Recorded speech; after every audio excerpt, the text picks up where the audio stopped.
Okay, we're on YouTube. Cheryl, good? Everybody good?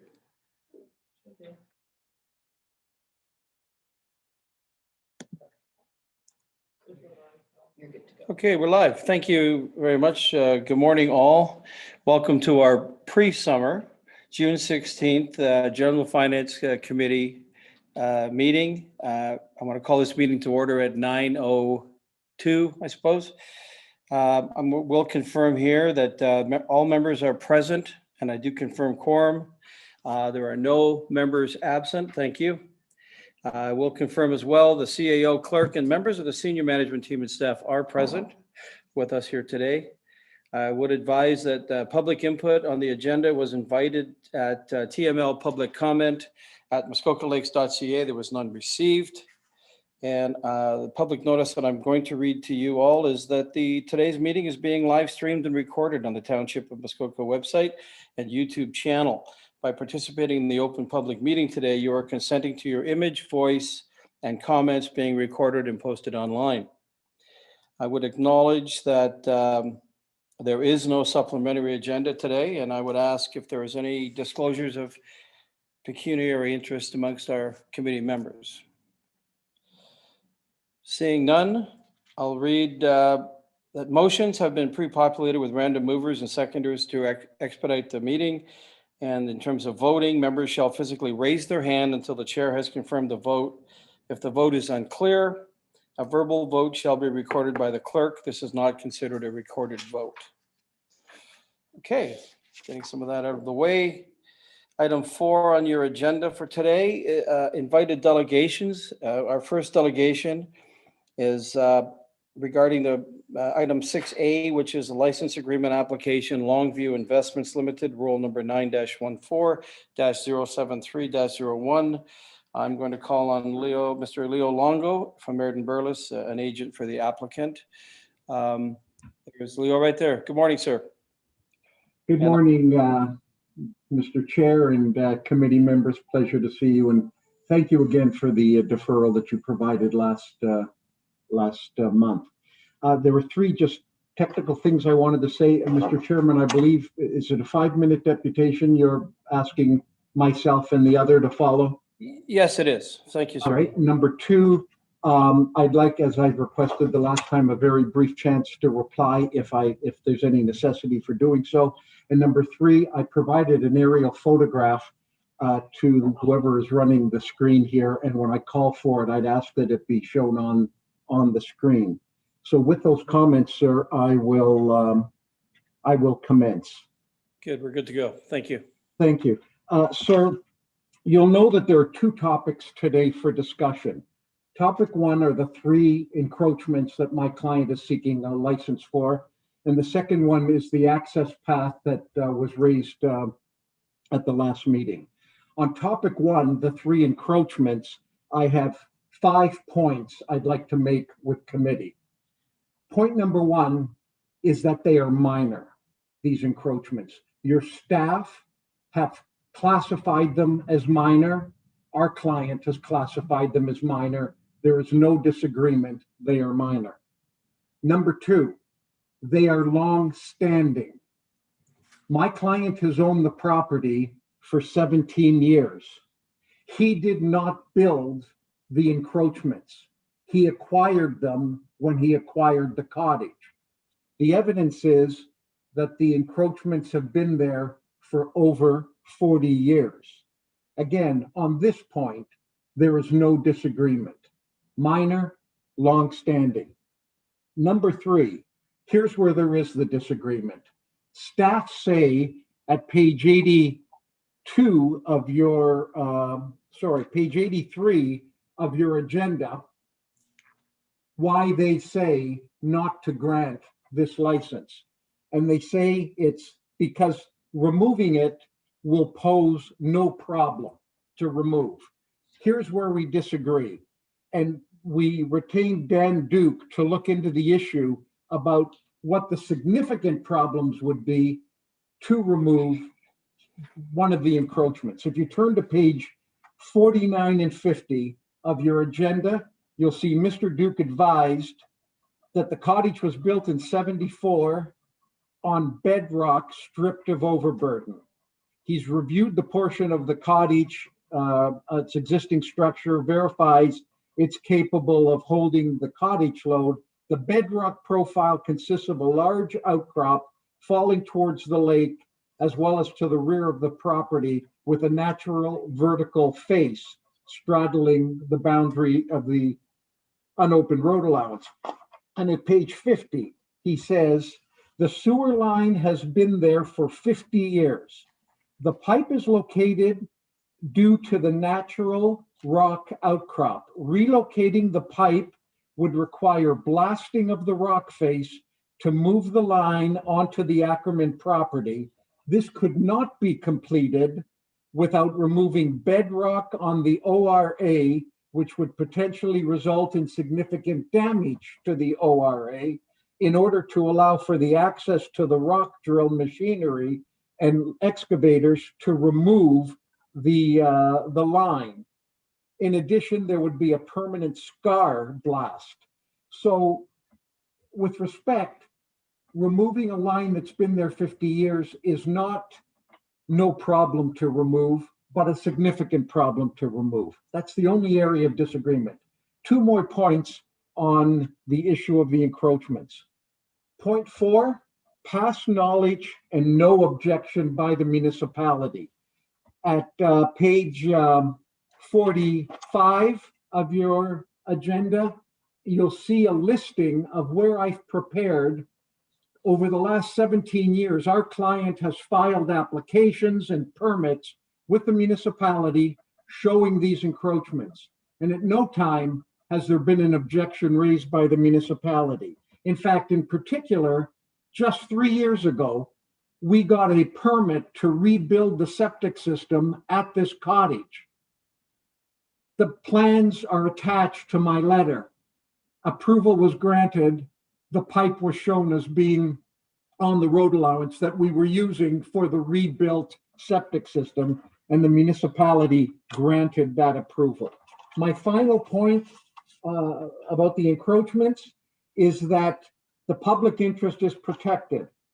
If you turn to the fourth page of my letter, I indicate the conditions my client is agreeable that this municipality impose on the license agreement. Mr. Chairman, I scoured all the approvals that you've given in the last few years for license agreements, and I've picked and inserted every condition you've ever imposed to protect the public interest. Non-transferable, limited in time, has to be removed if ever the municipality says it needs the road allowance and needs to go in. The public interest is fully protected. So with respect to my first topic, Mr. Chairman, there's no reasonable basis to deny the license application, and doing so will work a great hardship on my client, punishing him for encroachments that he did not build and encroachments that don't impact anyone. If I could ask for just very briefly for the clerk to put up the aerial photo I've shown, just to turn to the issue of the access path. Mr. Chairman, thank you very much. There are 4 points I want to make about the access path. Number one is my client's cottage is smack in the middle of this picture. To the left of the picture is the road allowance. You'd be hard pressed to even know that it was there. But point number one on this access path is, what is it? Staff called it a path. Last month, the neighbor to the left, their lawyer called it a full-blown private road had been constructed on the road allowance. Take a look at that photo, and I defy you to find a full-blown public road. So number one, it's a path. Staff have called it as such. Point two is, what was done to that path? That is described quite adequately by Mr. Duke in page 50 of your agenda. The pathway has existed for some time and was initially constructed to access the lakeside of the property in order to bring materials and equipment to construct landscaping. Given the steepness of the bedrock at the shore and limited access around the cottage, this was used as an access point when work was undertaken. So that's what it is. What was done? Last fall on the ORA, work done was limited to the removal of 2 small pine trees, 3 inches in diameter, placing some granule material on the pathway, likely where previous material had percolated into the old boulder retaining walls, and some minor earth removal on the north side of the pathway. Very minor work that was done in anticipation of doing some further work on the property this year. That was done. How do you restore it? Go to page 81 of your agenda. Dale Ma Landscaping has indicated what would need to be done to completely restore that access path to what existed last fall. Our client is more than willing to restore the property. And point 4, you can ensure the restoration by including it in the license agreement, and you know that if we don't do it, you can do it and impose it on our taxes. So the bottom line through all of this, Mr. Chairman and committee members, is that these encroachments are minor, long-standing, and we will agree to remove them if, as and when the municipality ever advises us that they need to be removed from the ORA because of a use you wish to make of them. Until that time, we ask you to accept the encroachments like they have been accepted and existed for the last 40 years. Thank you very much for your attention. And that was 9 minutes. Thank you. That's excellent. Thank you, sir. As it would be. I'm going to call on, so thank you for that. I won't be allowing, we won't be having a fulsome discussion on this until we get to actually on our agenda, item 6A, which is this particular piece. And so what I would do then is I would say, thank you, sir, for your commentary. And I would now call on Paul Rabinovich, HGR Graham Partners, LLP, representing Jeffrey Guenluck. Oh, sorry. I see that the mayor has a comment just prior to Paul.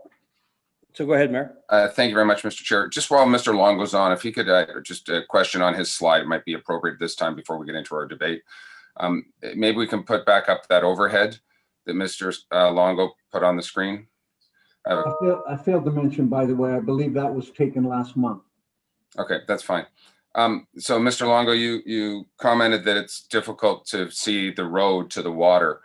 Maybe you could sort of point out on this particular map where the road is to the cottage and where the road is to the neighboring cottage, because I really don't see any roads to this property. So I'm trying to understand if it's just visual that defines a road. The road to my client's cottage, you can't see my cursor because I can't show it, but right up at the top of the photo and to the top right is where the road comes in to the property, and the driveway comes into the property, and you can see at the top of the picture some clearing where the access is.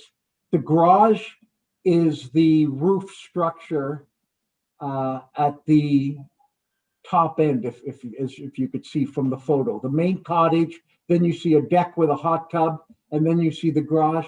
The driveway comes in, Your Worship, to the from the right of the screen, top right, to the middle of the screen. Thank you.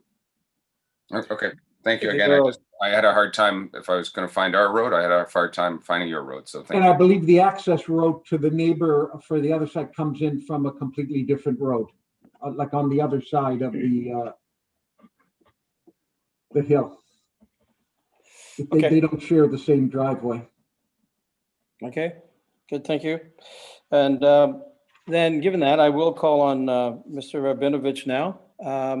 I should ask you to give us your address and your coordinates just pre your 5 minutes. Thank you. Good morning, Mr. Mayor, Council, staff, Mr. Longo. Thank you for allowing me to speak again. I'll just make a brief presentation. Before I start my presentation, you have my PowerPoint from the last time. If you could just put it up to slide 5, which is picture number 1 to start, and then you can just scroll through pictures 1, 2, 4, and 10 as I speak, because I'm not speaking directly about them. Mr. Mayor, if I can just comment on your question or your comment to Mr. Longo about asking where the access roads were. I'm not sure if you were getting at what I'm going to point out is that the aerial photo simply shows that you can't see any roads, let alone you can't see the municipal roads, let alone our road. It's meaningless. If they showed me pictures from the ground that didn't show the road that his client has constructed, then I would be concerned. But that's why I have my slide presentation. And as I'll refer to later, that's why many of the councillors have already been out to the site. They've seen the road that Mr. Ackerman has had constructed. Therefore, the fact that you can't see it from a flyover, is not really relevant. So that's one comment I'll make on that. And I just feel compelled to respond to some of Mr. Longo's comments from his presentation and from his letter. Just because of the history of what's going on with these properties. So Mr. Longo states in his letter to council that we're exaggerating, as he repeated today, on the level of construction of the road and damage to the original road allowance. And in my opinion, he seeks to trivialize the entire road issue. The pictures speak for themselves. And as I said, councillors have been out there, they've attended the site, they can make their own determination as to what they saw on the ground. And that's all I'll say about that part. The 2 reports that Mr. Longo has provided, I see as an affront to the intelligence of the mayor, council, and staff, as they do not properly reflect the reality of the road situation at all. In addition, these reports, one of which is by a landscaper who's not really an approved expert, that discuss remediation are completely inadequate to protect the township's interests. And one example, without appearing too petty, is my clients actually measured some of the cut stumps, and one of them is 4.5 inches as opposed to 3 inches, which is a 50% variance, on one item. And we believe that that's indicative of, what's in that report as opposed to what's, really occurred. Mr. Longo appears to be inferring that the bulk of the road work and damage to the original road allowance appeared sort of naturally out of nowhere and wasn't the fault of his client. I haven't seen anywhere that he's acknowledged that his client had no legal right to damage or build on the road allowance in any way for his own personal benefit. It's in Mr. Duke's letter why they did it, but they're not entitled to do it. And I have not seen where they've said they, shouldn't have done it. Mr. Duke clearly acknowledges why they did it. And to me, this just displays a further flagrant disregard for the township's bylaws and policies. The Guillenocks have owned their cottage long before Mr. Ackerman bought his cottage. So they have personal knowledge that there was no road, there was no start of a road, there was no damage to the road allowance before he purchased his property. So this has all occurred during his ownership tenure. Therefore, it's clear that all of the work on the road allowance was of its own doing, not through contractors he hired. In addition, Mr. Longo infers in his letter that the Guillenocks had never objected to Mr. Ackerman's numerous applications in the past, and therefore sort of infers the road wasn't a legitimate concern to them. Now, this is completely inaccurate because on numerous occasions the Guillenocks submitted written material to the township addressing various applications. And in fact, some of the variances and accepted some of the minor variances, the proposals for them, based on statements made by township staff that they would continue to be buffered by an untouched original road allowance. In Mr. Longo's presentation on page 33, he includes a staff report from 2016, which specifically states that. And it was also around this time that Mr. Ackerman gave the Guillenocks written assurances that he wouldn't encroach any further west towards the road allowance by asking for further variances or further construction on his property. And let alone, these are last words of mine, let alone go onto the road allowance. And in fact, what's occurred is, a number of encroachments onto the road allowance, which my clients are not objecting to, but then, the construction and further, construction of the road itself. And it was due to these assurances that the Gwilinox didn't object further to these minor variances in the past. And also, as township staff know, there have been at least 2 orders to comply issued by them against Mr. Ackerman in the past for actions he's taken before obtaining the proper permits. And again, this shows a history of his flaunting township bylaws. So, the issue that's coming before us is not for the first time, in my opinion. In summer, regardless of whether any form of license agreement is granted to Mr. Ackerman, which we're not commenting on the first 3 points because we're not really concerned or involved with that, we feel the original road allowance should be remediated to protect the township and ensure the assurances given to the Gwilinox are honored. This remediation should be proper remediation, not based on the reports provided, and it should include removing the rock retaining walls, which can be seen and you can flip to the big pictures if you want of 1, 4, and 5. You can see the retaining walls. All the gravel should be removed. Forest soil should be laid. New trees should be planted, and large boulders should be placed at the both ends of the road, so it can't be used. And the one point I agree with fully with Mr. Longo is this should all be implemented in a site plan amending agreement. And I just would add that the municipality should take security, not only put it in, you can levy it onto the taxes in the future, but typically you would take security for all the work. And I would just add that I think it would be incumbent upon, the township to retain their own independent expert at the expense of Mr. Ackerman to come up with a proper remediation plan. And those are my comments. Thank you for listening. Okay, thank you.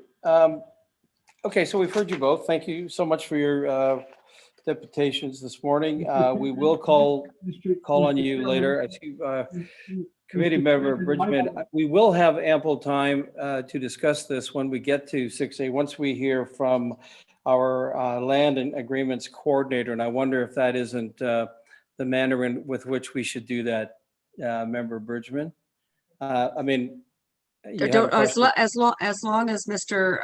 Rabinovich is going to be here for the discussion, that's fine. I just wanted a clarification, but I can do it later. That's fine, Chair. Fair enough, Mr. Rabinovich. Are you going to be available? Are you staying with us?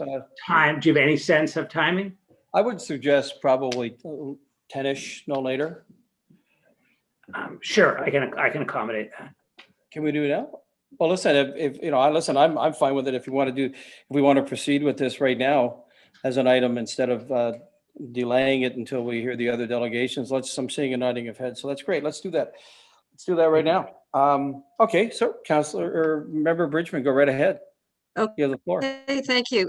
Just to be crystal clear on this, I'm gathering, Mr. Rabinovich, the only issue at this point is the path being mitigated and taken back to its natural state. Your clients are not now looking for everything to be cleared off the allowance. I just want to make this, I want to make sure I understand this completely. That's the only issue on the table at this point? Correct. The first 3 encroachment issues we're not taking issue with. Leave that strictly up to the township to make a determination on.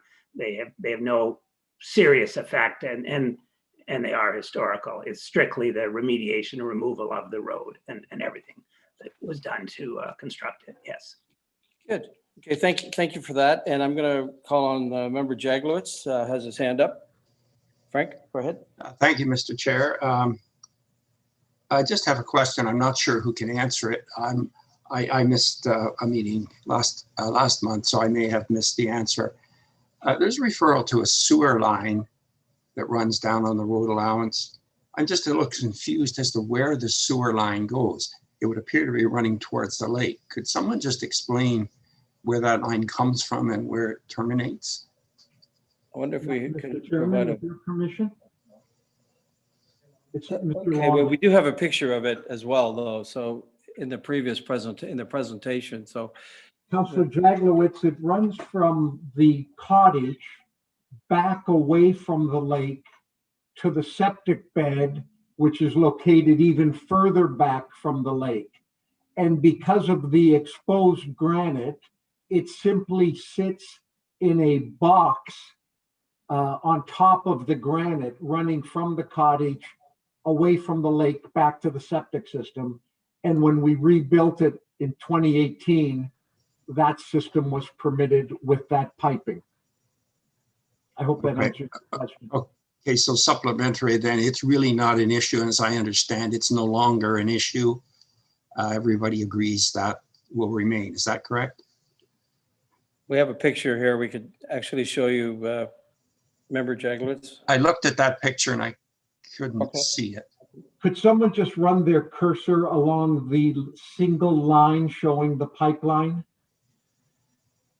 From the left side of the cottage, no, way up at the top where the cottage is, much further up. Way up at the top, yeah. There, that line, sorry, a little further up, Further up, Cheryl, yeah. that little bend, that little elbow is the Oh. sewer line going from the cottage back to the septic. And you can. I see. Thank you very much. I guess I should have been obvious to me. Thank you. Well, that's fine. It's fine. Good question. Councillor Bridgman.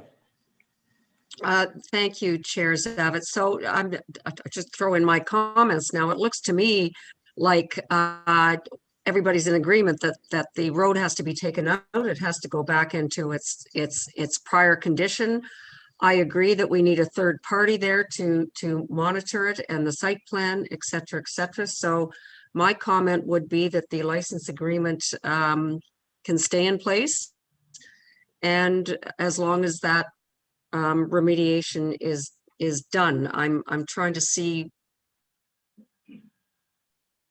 where the two sides aren't in agreement on that. And Okay, so fair comment, and I just for to cover off all the bases, there is a report from the coordinator. I think that given the fullness of the two presentations and the details in the report, I do think we could probably move on unless to reading a resolution of which I have in front of me here.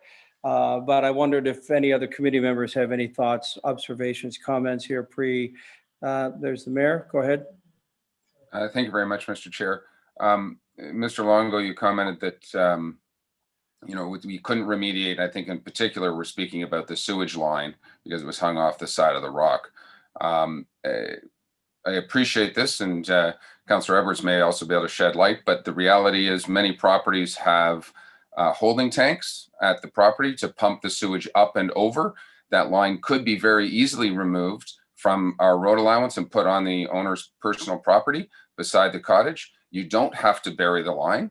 It can sit on top of the rock. They may not like seeing that, but again, right now we've got it sitting on the side of the rock, and a road allowance doesn't need to be there either. So it can, my experience, can certainly be removed. It does not have to be buried. It does not have to be a gravity flow septic. It can also be a holding tank with a sump pump to move Your Worship, my comments focus not on that, but what the professional engineer said would be the damage to the road allowance in removing what is already there off the road allowance. That's what I understood was the potential significance. And so he was recommending leave it as it is in accordance with the 2018 sewage permit that the municipality issued. I wasn't talking about what can or can't be done on private property. He was saying to remove what's there. Look at page 50 of your agenda, and you'll see the professional assessment he provided to you. That's what I'm relying on. Thank you. Just a supplemental comment, Mr. Chair, if I may then. I appreciate that professional comment, but he's talking about having to blast rock. You don't have to blast rock to remove the existing sewage line. So I think he's talking about moving that sewage line and burying it would include blasting rock, but to remove it off our road allowance does not require any blasting. I'll leave it at that. Thank you. Good, thank you. I'll call on Councillor Hayes, then Nishikawa, then Councillor Edwards. Just Alda? a note on what I believe Mr. Longo said, that the only reason that that road was in was to allow construction to be done further down on the property. If there's any future construction, it's usually normal for people to accommodate that construction on their own property, not to go onto their neighbor's property.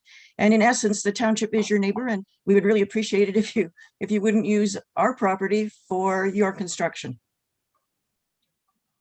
Thank you. Councillor Nishikawa? Thank you. Maybe I woke up on the wrong side of the bed this morning, but I'm a little bit confused that we haven't heard from staff today. And I realize that it's because of the report is further down, but I do believe that I would like to hear from our Director of Public Works. I think he was involved with this as well, just as a refresher to also others that are sitting in the meeting. I think things have gotten a little bit, we're going for a vote, but we actually haven't heard. We've only heard from the two applicants. So I'm just wanting to make sure that everything's the same. Yes, I can read, but it just feels a little bit odd, the way the proceedings have gone this morning. And Yeah, so, okay, it's fair enough. but Absolutely. I Fair would enough. say though that I would like to focus on primarily what the neighbors' concerns were, and in fact, it's the road. And I would look to Director Becking for more information about that road. Okay, good. And I'll call on Councillor Edwards, then I will call on our coordinator for the land and agreements and for this application, and she can speak to it. So Councillor Edwards, go ahead. Yes, thank you very much. I agree with Mayor Harding. Yes, you can put a sewage pump in and you can pump it. And that is not an issue with that, but I'll leave that to Director Becking. But on page 71, and figure 2, if you could put that on the screen, and you look down towards the water there. And that, could you put that up, Yeah, please? she's working on it. Okay. It'll work.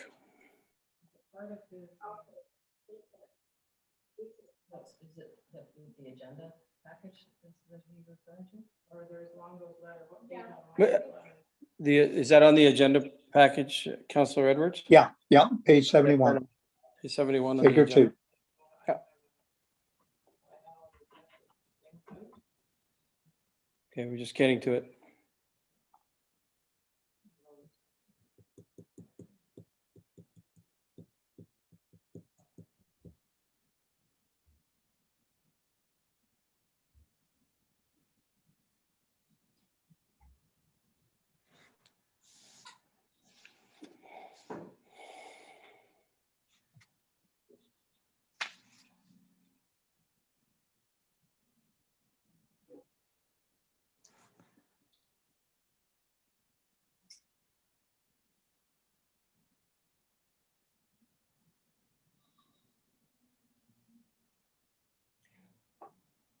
I think to fill the air while we find it, just for page 71 of the agenda package. Yeah, just while we attempt to uncover that, you know, it is, and I'm hearing from some of the committee members, certainly the path, I guess we'll call it, or the road is the topic. And at least until we have brought up the sewage piece. So, I mean, in either case that we're contemplating, that road is, you know, recommended to be removed. So just for committee to understand that is perhaps almost a requisite here.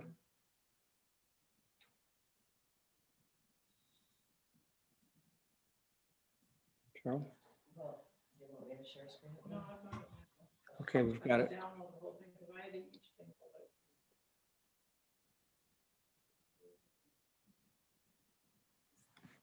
Do you want me to introduce the report while we're waiting? Actually, yes, we'll do that. We'll have the report while we're attempting to. Oh, well, now we got it. Okay, now, figure 2. You can just move it up a little bit on the page, Figure 1, figure 2, there you go. right there. Okay, so that's what it was, okay? And then if you go to page 90.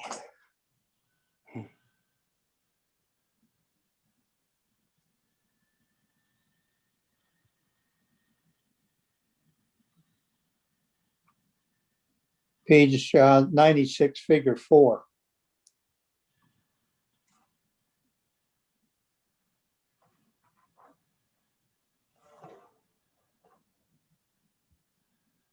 Okay, that, Then you can see, no, figure 4. 4, sure, yeah. Back up, yeah, okay, right there, yep. Okay, And you go can ahead. see the new patio and that was at it, and the road going down there. That's not just a footpath, that's for sure. And that's so, I think the thing where we should bring somebody in to look at it and then say what we want done, not just a garden center, saying a couple of trees and that, but that's my view on it. But not only that, exposed sewer line that runs it is boxed in, and that it's 50 years old. If it does create a problem, it's going to be sewage going onto our lands.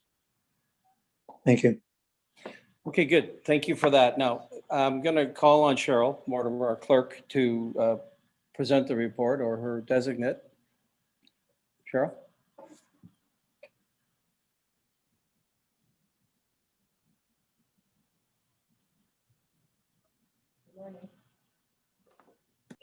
Okay, I was just going to review the report quickly. So our committee will recall that at the last meeting, we had the presentation of the application and the 2 delegates. Since that time, we've received further input from the applicant's agent. The report, we did not do a follow-up report because we were not directed to do so. However, the report, we have resolutions prepared, one as per the recommendation in the staff report, and we also have one that would approve the encroachments that existed prior to, with the subject to the removal and restoration of the path on the road allowance, that I think both sides of the road allowance are agreeable to. So it's up to council or committee whether or how this moves forward. It's we would be at the direction of you. So I don't know if Ken Becking has further comment, the Director of Public Works.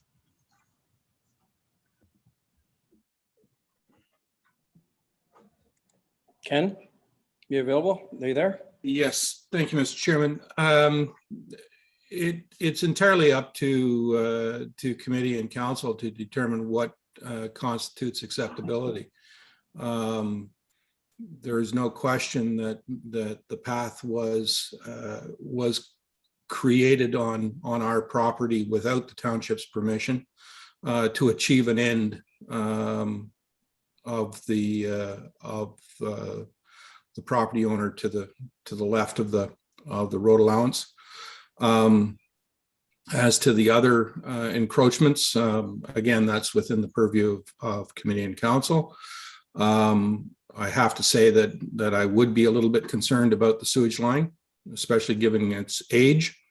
But again, that's a risk issue that committee and council will have to consider in making whatever decision you choose to make. Okay, thank you, sir.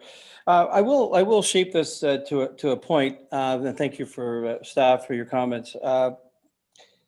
As I said, the road, the path, as we're calling it, to my mind, committee would agree that it, am I right? I'm seeing some nodding of heads that in fact, we all agree that that should be removed. And I'm saying that that's a popular thought. The second thing then I would just ask again, I would ask for you to consider the sewage line removal.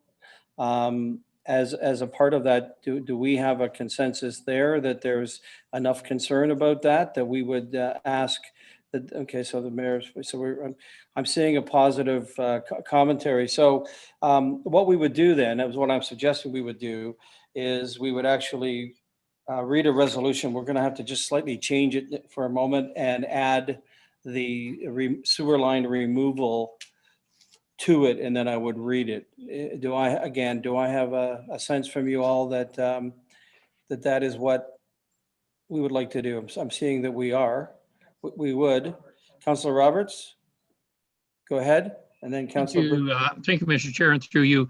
I had heard some indication that removal of the path or slash road would be under the direction managed by the township. Is that correct? Yeah. It will be, yes. Yes, it will. Thank you. Okay, thank you. Councillor Bridgman, then Councillor Nishikawa. Thank you, Chair Zavitz. Just in terms of the recommendation that was put forward by staff, the sewer line, I get the stairway, the landing, the stone walkway. Is all of that part of what is now the path, or is it different? I'm unclear on that. Are we looking at getting everything off of our road allowance? I just need some clarification here. And I'm told they're separate. Okay, so they are separate issues. Okay. Councillor Nishikawa. Sorry, you just changed my path of question. I think I'm not sure if I understand the separate, but I mean, I'm a little bit challenged with where this may go. And in fact, so I am not suggesting that I just want to see the roadway rehabilitated. Some of the other issues, I'm a little bit concerned or challenged because of the history that this may not be a win. And you know, I don't want any of the parties, including the taxpayers of Muskoka Lakes, to have to pay for a lot of legal wrangling for some time to come. So I really was hoping that we could focus on the road. And what I heard was that septic was updated some time ago and approved by our staff. So that's where I'm very challenged. And I think that there are many situations where septic lines are can flow onto public lands and those types of things. That's why I'm not necessarily focused on this, only because our staff were involved at some point. So good comments. Thank you. Councillor Jaglowitz, and then we'll move on. Thank you, Mr. Chair. I request that this be broken into two motions. I think there's general agreement on the road/pathway, and I would like to see that as separate. The other parts, which are long-standing encroachments, I would like to see that as a separate motion so they're not clouded. And I also have a question on that to our Director of Development and so on. Is this appealable to LPAT, this decision? And where I'm going with this is everybody agrees that the road path should be removed. So if we're going to end up going to LPAT, let's go on a small issue and not the one that is a main concern. That would be my take. Thank you. Thank you, David. I wonder if you could speak to that, David Pink. Thank you.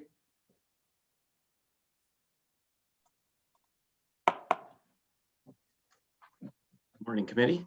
Thank you, through the chair. I'm not aware of any appeal rights to LPAT over a license agreement application. However, the solicitors on the call may be familiar with other legal recourses the applicants may have to pursue, but I'm not aware of a path through an LPAT proceeding. Okay, thank you. So, committee, I'm going to ask the question then again. I wonder what the appetite is for the septic line. And that seems to be where we're hung up. On the septic line, do we want to include that in the resolution that asks for removal of that and the path/road? I just would look for a sort of a nodding of heads, get a sense from you as to whether you would want to do that or not. And I'm not seeing, sorry, Councillor Edwards, go ahead.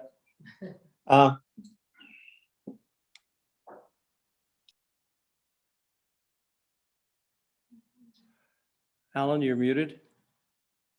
Sorry, you're muted.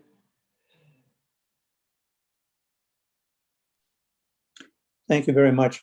I'm just trying to get the page. I think it was page 49.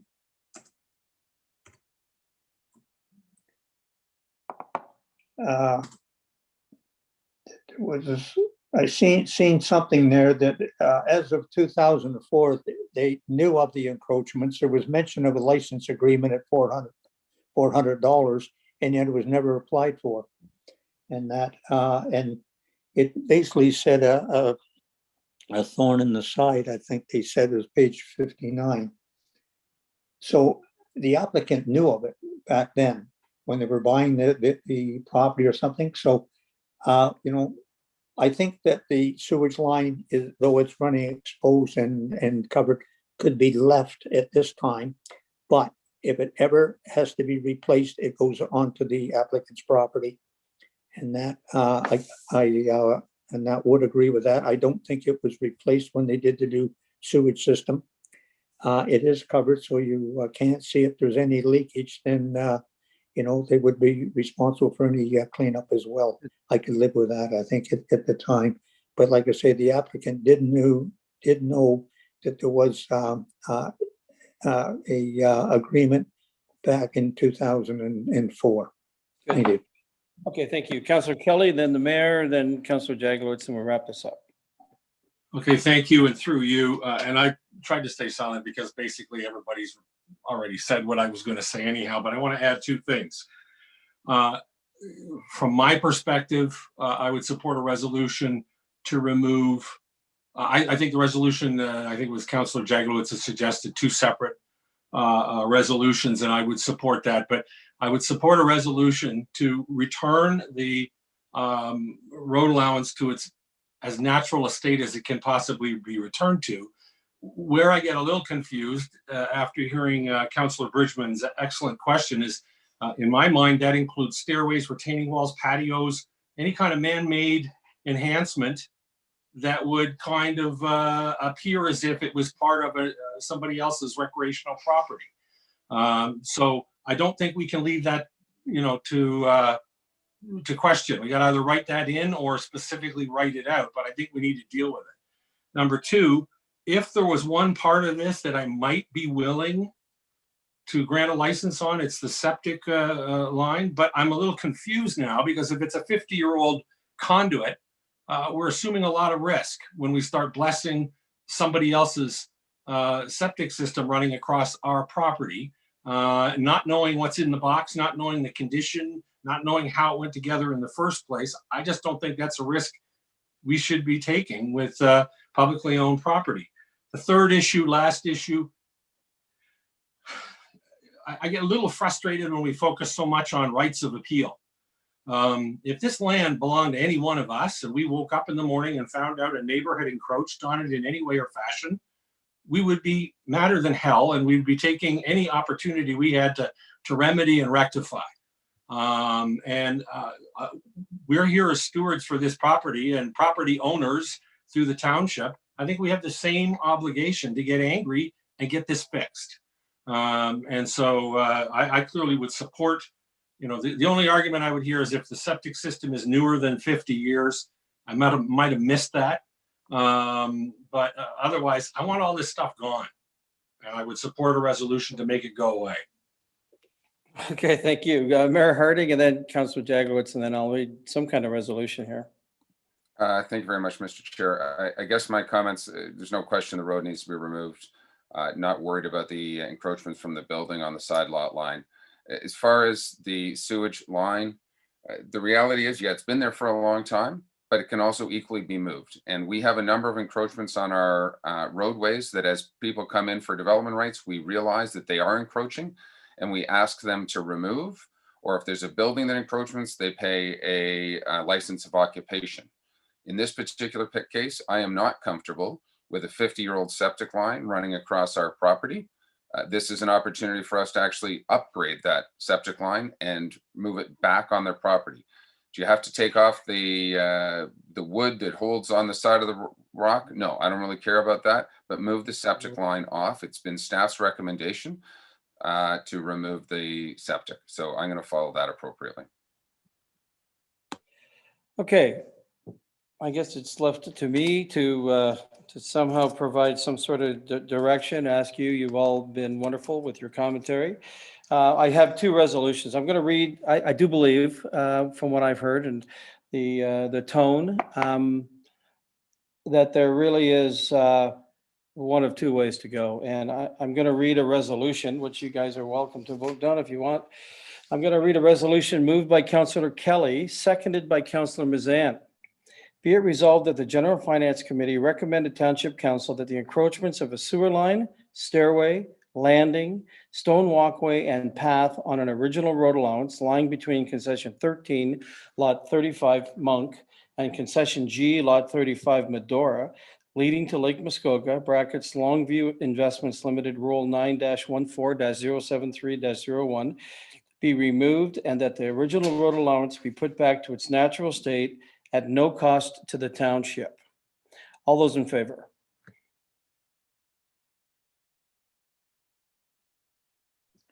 Excuse me, and that Chairman Cleveridge, you read it all as one motion?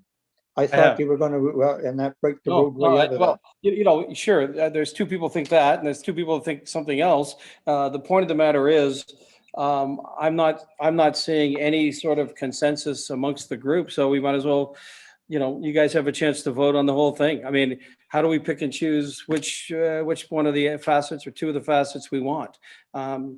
Some people don't care about the other pieces, some do. I'm just asking for the vote, so I've called the vote. So all those in favor, well, we can revise the,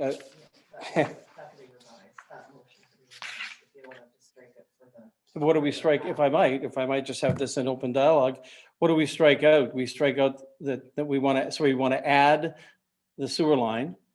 We've already said we're going to take the road, we're going to request the road out, the sewer line goes out, but we're going to leave the other things in. Yet I'm hearing from other councillors that they just like it back to its original state. So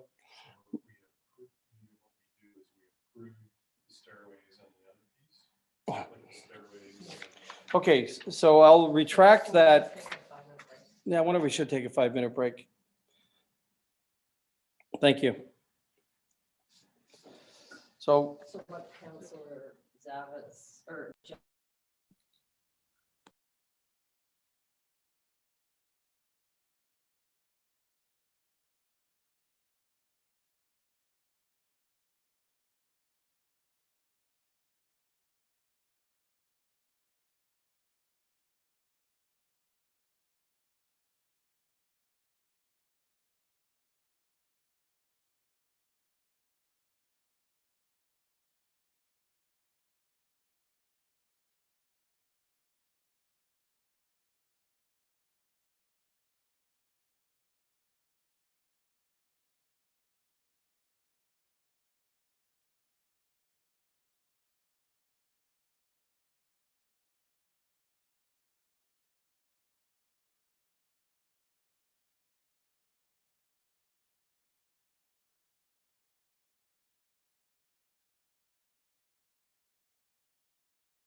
There we go. Welcome. So I do believe we have a way forward. We don't have everyone back.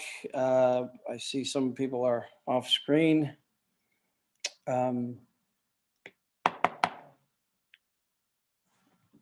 So I see Councillor Bridgman and Mayor Harding have a need for comment. We do have, I believe we have a solution fashioned here, at least a way forward.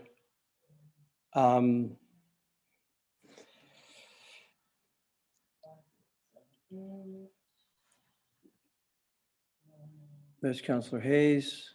We're just looking for Mr. Councillor Jagwas. Can I proceed? You can, yeah. Okay, so I see Councillor Bridgman, you put your hand down. Well, Councillor Zavitz, I just don't, I guess I'm hoping you're going to explain to us what your plan is going forward, because I can't vote on something when I don't know what the next vote is coming up. That's my problem here. I'll make that very clear. Thank you. Mayor, then we'll move on. Thank you, and I appreciate I'm assuming we're split the motion. We're going to talk about the remediation of the road, and we're going to do a second one on the septic. I can make my comment now that I will be voting in favor of removal for both, because when we do, as a township, find encroachments, there's either two remedies. They remove the encroachment, or there's a license of occupation. Typically, we like the encroachment to be removed. And for me, again, especially with something like a sewage line that's been around for 50 years and exposed to the elements, the ability for catastrophe, a tree falling on such, this line needs to be removed and put on the property owner's property. So I'm going to be voting in favor of both. Fair comment. Thank you. So we do have two resolutions. The first resolution I'll read. I will ask you very specifically, we'll deal with the path/road. And then the second resolution I will ask you to vote on. We'll consider all of the other elements as an entity in aggregate. Okay? So that's what we're going to be doing. That's where we're going to go. I'm going to call this motion moved by Councillor Kelly, seconded by Councillor Mazan. Be it resolved that the General Finance Committee recommended Township Council that the encroachment of a path on an original road allowance lying between concession 13 lot 35 Monk and concession G lot 35 Medora leading to Muskoka Lake Longview Investments Limited roll 9-14-073-01 be removed, and that the original road allowance be put back to its natural state at no cost to the township and at the approval of the Director of Public Works. All those in favor? This is just the path.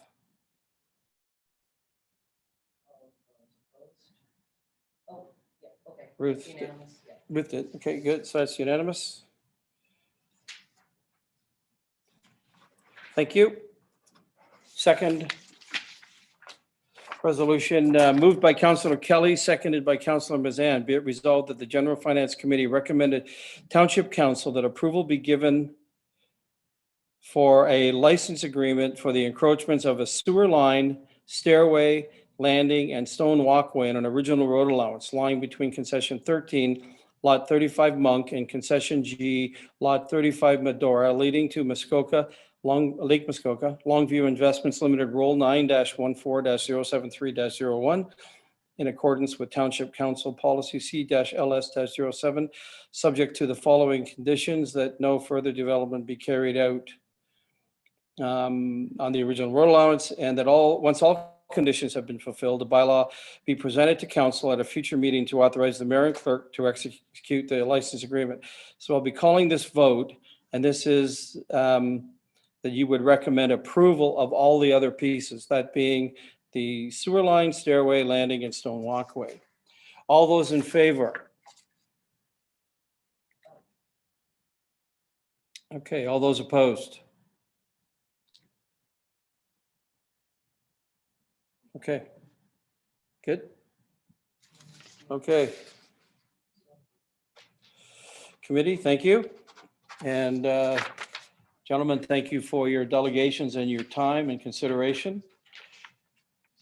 We now have a decision on that piece. Thank you so much. And we're going to move on now to item 4B, Stefan Szczerbak, Planscape agent for the applicant to attend regarding item 6B, road closing and exchange of land application, re Muskoka Lakes Golf and Country Club, roll number 5-4-081. Stefan, are you? Sorry, Councillor Bridgman, go ahead. My apologies. I seem to be talking a lot today, Councillor Zavitz. If you Not a called for a conflict of interest, I missed it beforehand. But this is the Muskoka Lakes Golf and Country Club. And as you know, I've consistently removed myself. So I'd like to continue to do that. So Madam Clerk, I'll get that form to you. Thank you. Do we have, can you state the purpose? Because you're a member of the club? Oh, because I am a member of the club. Okay, good. Thank you so much. We'll get you to go off screen and meet your. Okay, so we, Stefan, we do not see Planscape in the waiting room. So what we're going to do is have our clerk, Cheryl Mortimer, speak to this. Cheryl, go ahead.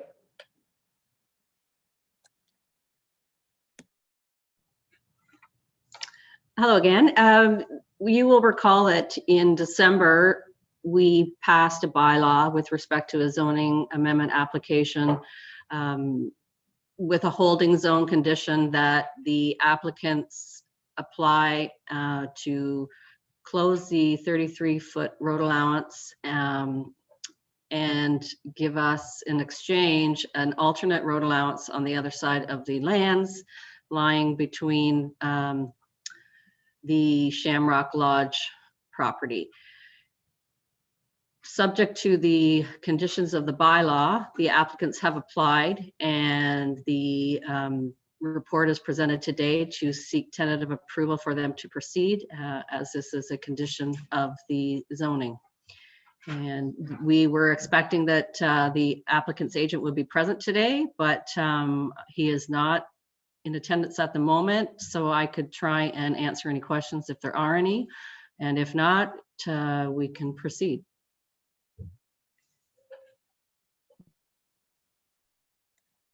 Good, thank you, Cheryl. Committee, are there any questions? I see Councillor Jaglowitz has a question. Go ahead. Thank you, Chair. Yes, it's a very simple question. I assume this is similar to what was approved and neither party have raised any objection. Would that be a fair comment? That is a fair comment. And I think this is almost, I hate to suggest, but more administration maintenance than anything. So I think at this point in time, if there are no other questions, I see none.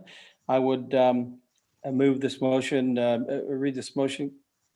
Councillor Roberts, you okay there? Good. Okay, sorry, you had your hand. Okay, good. Moved by Councillor Nishikawa, seconded by Councillor Roberts. Be it resolved that the General Finance Committee recommended Township Council the tentative approval be given to the disposition of a 33-foot wide portion of the original road allowance lying between lots 25 and 26, concession 6, Port Carling, to the Muskoka Lakes Golf and Country Club Limited, roll number 5-4-081, subject to the conditions outlined in Township Policy C-LS-08 and the staff report entitled Proposed Land Exchange Lying Between Part Lots 25 and 26, Concession 6, Port Carling, Lake Rosso, Muskoka Lakes Golf and Country Club Limited, and dated June 16th, 2021, and that staff be delegated authority to approve the configuration and location of the land to be acquired from the Muskoka Lakes Golf and Country Club Limited in exchange for the portion of the original road allowance lying between lots 25 and 26, Concession 6, Port Carling, and that the mayor and clerk are authorized to sign any necessary documentation. All those in favor, I'll call the vote. Good, that's carried. Unanimous, thank you. Okay, we'll get Councillor Bridgman back. Welcome back, Barb. Okay, item 4C, regarding item 6C, license agreement application McDonald, roll number 2-24-072-40. We have John McDonald with us, the applicant. Dan Duke from Duke Engineering is an agent for the applicant, and Nick Cronin is an agent for the applicant. So I suppose what we would do is John McDonald here. I don't see. They're joining. They're just joining now. So we'll just. Yes, we'll have our clerk introduce this motion, this notion here. Thank you.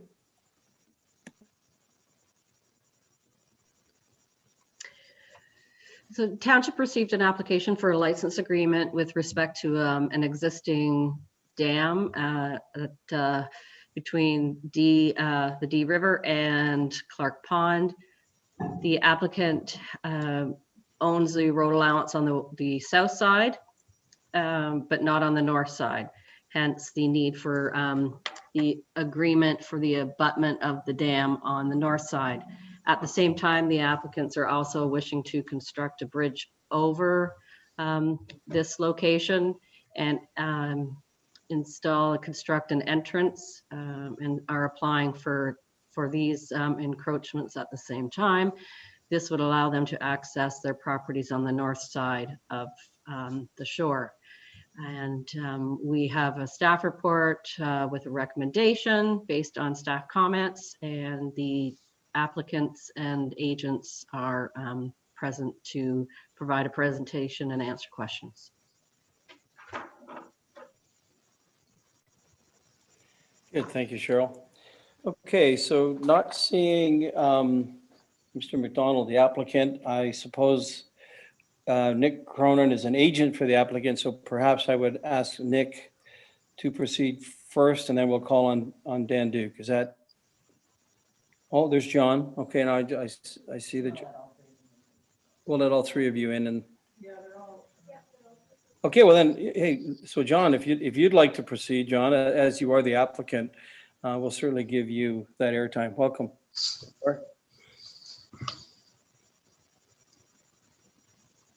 Okay, you're muted. Oh, sorry, Jordan, were you referring to me? Yes, Jordan. Thank you so much for having me here today, representing the Bala Cranberry Festival. Just want to make sure everyone has received. Oh, sorry, hang on. Who is, there's Frank. Hi, Frank. So we are, what, he's out of order? Yeah, so John is here now. He can speak. Oh, John McDonald. Yeah. Okay, so very sorry, folks. Hello. Technical. Okay, so John McDonald. That's Dan. We have Dan. So we don't have John McDonald. Is that correct? No, that's correct. You don't have John McDonald. You have Dan and myself, Nick Cronin. Okay, Nick. So then I'm going to give you the. I'm simply here to observe. Dan will field all questions. Okay, good. Welcome, Dan. Thank you. Can everybody hear me okay? Or we can see you as well. Good. There you go. Go ahead. Okay, so our client, John McDonald, owns all of the land around Clark's Lake at Windermere. He would like to access the west side of his property. We looked at building a road in off the west side, but the topography is just too steep. There's too many cuts and fills, and it would cause a lot of damage to the surrounding lands to build a road in. So John has asked us to design a bridge across Clark's Pond immediately upstream of the existing dam. So he owns the shore road allowance on the east side, but doesn't own the shore road allowance on the west side. So I guess what we're seeking here is a license of occupation for John to build an abutment and a roadway, single roadway to access his property just on the other side of the shore road allowance. So the bridge will be it'll be a full highway, like full capacity bridge. It will allow him to bring, if he builds a cottage or anything in there, allow him to bring concrete trucks, any fully loaded vehicle across the other side. So other than that, it's all bedrock. John intends to build the abutments, face them with stone to look like the existing stone dam. There's also a concern is that John actually owns the dam. I think M&R somehow gave him that dam a few years ago. It is a bit of a problem because people come up the falls and they do trespass onto his dam. It's a bit of an enticement for kids. I know if I was 12, I think it'd be pretty fun to roar around in that dam. So he would like to put some fencing up to sort of protect him from people trespassing onto his dam and potentially falling off. So we part of the license of occupation is to allow John to put some fencing up and control or limit access, public access to the dam. So that's basically the extent of what we're here for today. Now we've also we've also designed a bridge. We've also applied to the Ministry of Natural Resources for a work permit for him to do work in the water. M&R basically approved that a few months ago. The one thing that we're waiting for now is the municipality has to comment back to the M&R. And there's a couple of forms we sent in several months ago, and we're just looking for the municipality to fill those out and send those back to the M&R. Okay, good, thank you. Okay. That's not part of this ask, but certainly we'll take that under advisement. Okay, good. I'm seeing a nodding of heads here in the room. Okay, good. Thank you for that. Given that's your delegation and obviously a very excellent detailed staff report. I wonder, Councillor Nishikawa, any other councillors? Call on Councillor Nishikawa first. Thank you. Dan, if I could, sorry, Glenn, if I could direct my question to Dan Duke. I'm not used to seeing this type of application come forward to our council. Do you supply, like, will you be drafting the work that's required? So doing all of the engineering, all of those sort of things. And I guess something also, this would be a question to Director Becking, but so I understand the M&R piece, where I don't have clarity of who will sign off on your work, Dan. So essentially, if we need it peer reviewed or if our staff can handle that, but you would have some experience where you've done this elsewhere, and I just would like a little bit more details about that. Thank you. Yeah, so we've gone ahead. We've designed the bridge. We've supplied drawings to, I believe, municipality. I believe Ken received all those drawings. So they've been sent off. We've designed the bridge. They've been sent off to the Ministry of Natural Resources. Their biggest concern, of course, being a dam and a lake, is the hydrology component. So they've given us a return period. We have to provide clearance for under the bridge. I think it's a 25-year return period they're looking for flow underneath the bridge. The bridge is in a sag. In other words, the dam is at a low point. So I think our bottom, or what we call the soffit elevation of the girders, provides the M&R wants a 25, and I think we're able to give them a 50-year return period as far as flows through that opening. So M&R, I think, is satisfied with everything. We'll provide seal drawings. It's a privately owned bridge. John will have to, I think, I'm not sure how it actually works. I think he will have to have some kind of insurance on it. Most insurance companies want private people to follow the same regulations as a municipality or MTO, in that they would, he'd have to do what's called an OSIM inspection. Every 2 years, he'd have to have a bridge inspected and note any deficiencies and to keep it open. And I've designed hundreds of bridges for MTO. So if you're driving up Highway 400 to Sudbury, you're driving up 11 to North Bay, you're driving up a lot of bridges I designed. So yeah, this one's a pretty easy one. Thank you. It's a single span and a few girders. So yeah. Okay, good. Councillor Edwards and then Councillor Mazan. Can we get the screen changed? Yes, thank you very much. The question to Dan. The road going into that bridge, is it crossing the neighbor's property and that below the falls? You're not coming in off of, say Ross Trevor Road right through there, are you? John can comment, or sorry, John, Yeah, Nick can comment on that. I believe all of the road is on John's property, to my knowledge. So the incoming road to the bridge comes off Golf Avenue. Okay, that's fine. That's what I thought. Yeah, no, Okay. we're not. And the whole reason we want to build the bridge is so that we don't need to come off Purdy Road, because coming off Purdy Road, as Dan mentioned, there's some big hills there, and we can't, it would just do too much damage to get through there. And I just want to, and I see in the resolution, the canoe portage will be maintained. Is that on both ends of Clark's Pond?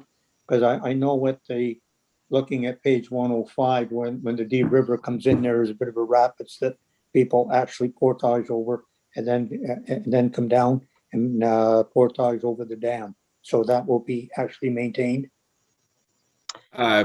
To my knowledge, I don't know about this portage route. I haven't been provided with any documentation for it. I suppose if there is one, it shall be maintained, but to my knowledge, there is no portage route over there. Yeah, the construction of the road on the west side, which is the shore road allowance, won't prohibit anybody from portaging around the dam any longer. Where they do now, that will be taken away. Well, there's no evidence of any defined canoe portage route or anything there, but whatever we're doing won't preclude it from happening in the future. But they will be, right? Well, then, just a minute now. I can't support that if and that because where you've got the red mark there on your on the would that be the north side? That's always been a canoe portage. There, and the same coming in there. It's always been. I'm going to let Director Becking speak on that to that point. Thank you, Mr. Chairman. The shoreline road allowance on the north side of the river has been traditionally used as a canoe portage. And that history is documented and goes back a considerable number of years. The proposal put forth by the applicant and his agents has been specifically designed, for lack of a better term, to maintain that traditional access to roadway users, while at the same time giving the applicant an opportunity to protect his interests, access his property on the north side of the river, and limit his exposure to risk. In summary, I think what we've done is we've worked with the applicant and his agents to come up to a solution that will satisfy everyone's needs on this matter. With respect to the earlier question from, I believe, Councillor Nishikawa about reviews and approvals and whatnot, I've designed a bridge or two in my experience as well, and I would be quite comfortable in reviewing the design to ensure that the municipality's interest is protected. Dan, to your earlier comment, I have not as yet received a copy of the technical drawings. I've seen basically a plan and profile drawing, but I haven't seen the technical drawings. And it would be my recommendation to committee that as part of the final approval that staff be given an opportunity to review the design and make sure that we're satisfied with it. Thank you, Mr. Chairman. Good, thank you. Councillor Mazan. Thank you, and through you, and I don't want to take up too much more of this particular topic, but I was going to comment also on the portaging, and just wanted to make sure that our Director of Public Works, as we look at our recreational master plan, one of the areas that has been indicated early on is our portage routes and water travel, active transport routes, really be preserved, protected, and maybe promoted. So just as we're looking at design, and it was interesting, I think it was Mr. Cronin had mentioned that unaware that there's a portage route, which is probably a good thing, but just making sure we're working together so that the public access is done in a way that's safely available to the traveling public in that area. So thank you. Good, thank you. Good comment. Mayor Harding and then Councillor Roberts. Thank you very much. I'm not sure if Mr. Pink or somebody wants to help me here, or even our clerk. There's a shore road allowance on the one side. The southern portion of the property has been closed. When we talk about a portage route, because Mr. McDonald owns both the southern and northern pieces of property, and an old portage route across private property, does it still exist? Or could the access be revoked because it is private property? That's the question.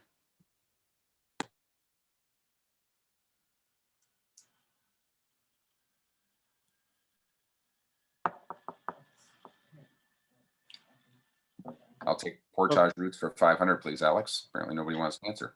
Okay, we'll have Cheryl will comment on that.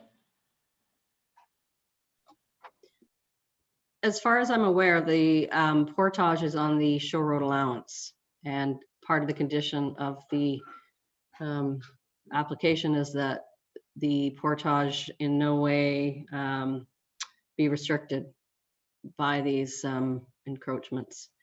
But however, when a survey is done, it should identify where the actual portage is on the subject road allowance. And that is one of the conditions that they have to provide as a registered 35R reference plan. So, but however, David and the Director Pink and Director Becking might have further comment and elaboration on that. Good, thank you, Cheryl. And I wonder if anyone else would like to comment, David or Director Becking, please do. Otherwise, I have a resolution to read. I think Cheryl was very clear. The report is concise, to the point. Mayor, does that answer your question? Well, it doesn't advise. I appreciate the fact if the shore road or if the portage is on the shore road allowance, then it is public property, and that's fine. The southern portion has been closed. My question is, can a property owner revoke access across private property? If he owns a shore road allowance on the southern side and part of the portage goes across that portion, or some of it goes across the northern portion, I'm not saying he's going to be revoking access, but does he have the right to revoke access? So we would ask David. David, Director Pink, if you would comment on that, or could comment on that. And Thank then you, we'll Chair. call on Councilor Roberts. Thank you, Chair. Through you, my understanding of this situation is, as the clerk has identified, the portage route is on the northern shore, which is an open shore allowance that extends all the way to Lake Rosso. In response to your question, again, I'm not a lawyer, but my understanding has always been that it would depend on the length of standing of that portage, how long it's been in place, and how the lands are registered. If they're under the registry system and have been in place for a long number of years, the public may be able to argue adverse possession of that portage, which would allow it to remain. I believe if it's registered under the land title system, that adverse possession may not be applicable, but I would suggest that legal advice be obtained to confirm that. Okay, thank you, David. Councilor Roberts. Thank you, Mr. Chair, and through you. I was concerned with the portage route as well, and I'm wondering if there's anything we can add to the resolution that says that the portage route will be honored or will stay in place. I just wonder if there's some simple thing we could put there. The second thing, Mr. Chair, is that I don't know the two individuals, and I don't believe they introduced themselves. So at the first, so maybe I missed it. So that would help me if I knew who they were. Thank you. Okay, thank you. Councilor Ishikawa, if I might. Thank you. Through you to Cheryl, I think. Is there an option, or have we ever done this in the past, where there might be, for instance, 10-foot portion of that to not be sold off? I actually, in fact, would never approve marketing this portage route to the general public. I think when the lands are owned by one individual, it gets to be quite a challenge to manage sightseers. I'll just say that.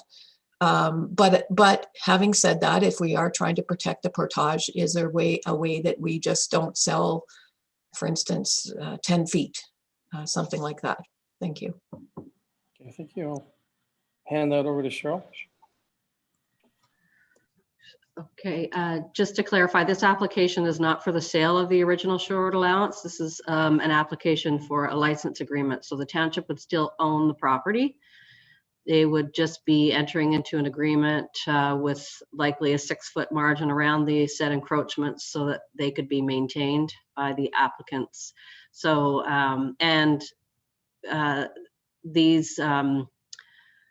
these agreements are not for ownership. So I would, I'm not sure I guess once we see the registered survey, we will have the location of the portage. Maybe that will assist better when staff review that for clarity. Hi, excuse me, Councillor Roberts. I'm sorry, I wasn't aware I could introduce myself previously. I thought I wasn't going to be a participant of the meeting. I was just going to be observing, and I thought it was on a mute. So I'm sorry for not introducing myself. I'm John McDonald, and concerning the portage route, it's a very difficult climb up that along the side of the waterfalls, and there's no evidence of like there's not an established path or road or anything. So if people want to keep doing that, and you know, in the year I've owned the property, I've probably seen less than half a dozen in all the years. I think it's been 8-9 years. I'm not saying people don't, but if they want to keep doing that, climbing up the side of the waterfalls and with a canoe, you know, they could do it. We're not doing anything that will prevent that. There's an existing dam that's just a few feet wide at the top, and people cross that. And my great concern is that kids or people acting like kids, you know, not hurt themselves, which it's an attraction. I mean, if you, Ken Becking was nice enough to come out and see it. It's a place where if you're a kid, you're going to want to go on this waterfall, or you're going to go across the top, and the drop is very significant and could injure or even, you know, kill a kid. And that's been a constant worry of mine. So what we're doing is making a safer access across. We're doing it in the most environmentally responsible way, so we can access the other side without doing you know, miles or kilometers of road through, you know, bush and trees. You know, if to the extent that people portage there, then they can. I mean, I don't see them doing that, but to the extent they have or will. Historically, I might say that the dam was built about 100 years ago. And historically, along that portage route was actually a large mill operation. And, you know, so I don't know that historically it would have been a portage, because there is actually quite significant commercial enterprise there. But again, to the extent that people have climbed up the side of the waterfalls and with a canoe and portage, then they're welcome to keep doing that. Good, thank you. And I'm seeing any other hands up, any other comments, although I don't have a full screen. There it is. Good, okay, good, thank you. Okay, so seeing no other comments or questions, I would read a resolution. Okay, so I would read a resolution moved by Councillor Hayes, seconded by Councillor Bridgman. Be it resolved that the General Finance Committee recommend to Township Council that approval be given to the application for a license agreement for an existing dam and proposed dam fencing, bridge and driveway on an original shore road allowance lying in front of concession 9, part of lot 30, Watt, be approved in accordance with Township Council Policy C-LS-07 and subject to the following conditions. That the proposed bridge and driveway comply with all applicable legislation to be subject to the approval of the Director of Public Works. That the public use of the portage route on the subject shore road allowance not be restricted in any way. that a draft reference plan be submitted prior to registration for review and approval by the township, and that once all conditions have been fulfilled, the bylaw be presented to council at a future meeting to authorize the mayor and clerk to execute the license agreement. I would ask all those in favor.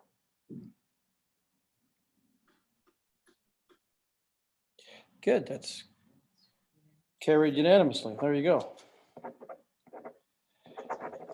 Thank you. Build your bridge. Thank you. Cheers.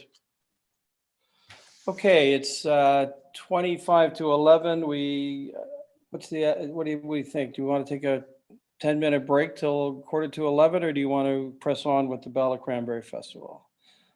I don't know. Everybody seems pretty content right now. Maybe we'll just press on. How about that? We can get Jordan Mulligan in the room. We got Jordan. It's Jordan is the chair, of the Bala Cranberry Festival, and Tania Cowley is here, office manager, Bala Cranberry Festival, to attend regarding the 2021 Bala Cranberry Festival requests. There you go. Thanks, Okay. Glenn. Appreciate it. Now, Glenn, did everyone receive the slide deck just with the, is that something that you can all follow along with? We're going to put it up on our Beautiful screen here, but certainly I do believe it was on the agenda. No, that's just the ask. Okay, good. So we're just going to put it up here on the screen for us.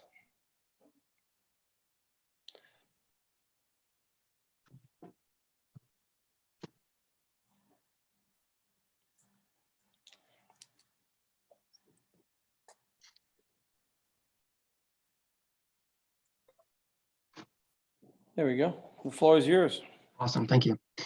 I appreciate you giving us the time today to reach out to you. I'm going to be rather brief, hopefully here. But the Bala Cranberry Festival Board of Directors, we are, proceeding with caution in terms of the 2021 Cranberry Festival. It is our intention to, if deemed safe to do so from the Public Health Board of Ontario, Public Health Ontario, and the Simcoe Muskoka District Health Unit. If it is deemed safe to do so, it is something that we do want to move forward with. With the caveat that it's going to look a lot different than festivals in the past. If you're able to move to the next slide there, whoever, thank you. So 2020 was a tough year for the festival. I think it was a tough year for a lot of businesses. The festival was canceled. We did operate at a loss of $16,000, and it really could have been a lot more than that, but we had some very generous donations from some very long-time supporters of the festival in terms of businesses, but also we held a button fundraiser that was just something that we had sent out to our longtime festival goers, and it really people took to it, and it helped us, mitigate the losses for 2020. The board a number of years ago, maybe 5 years ago, really saw that we were kind of operating year to year, and if there was a year that was down, we were really going to be scuppered. So we started putting money towards a rainy day fund, and that rainy day fund is what's keeping us, to see another day for 2021 and beyond. So kudos to the board for seeing the potential of and risk of kind of operating year over year, and it's helped us to just put our best foot forward. Look at last year as it is what it is. It's a loss, but we're at least able to keep the doors open more than anything. If you're able to go to the next slide. So as I mentioned, we are preparing for the 2021 edition. We are committed to hosting the 2021 edition as long as it's deemed safe to do so, and obviously following all safety protocols that are put in place from all levels of health units. So the safety of our guests, stakeholders, and community is paramount in our decision-making process. Just like any business that's opening or has been open throughout the last 12 months, safety is priority, and a safety plan is priority, and ensuring that volunteers are aware of the safety plan is priority. Ensuring people attending the festival that are aware of the safety protocols is our priority. So I just want everyone to be assured that that's centric to everything that we're doing for our planning process. If we can go to the next slide. I mean, what will the festival look like? I mentioned, drastically smaller. I'm actually quite excited about this, to be honest. There was a time about 5 years ago on Highway 169 on a Saturday, looking up and down and seeing just the hordes of people. And I remember thinking, like, this can never happen again. This is very unsafe. This is a highway that's, in town, but the amount of people there was just beyond what the town should have in it at any given time. So this is an opportunity for the festival to maybe dial it back to what the festival size should be. So I see it as a tremendous opportunity. I really, really do. And I'm actually quite excited about it. So the 2020 edition obviously will be smaller. What we are doing, and we've committed to this, is we're capping admission.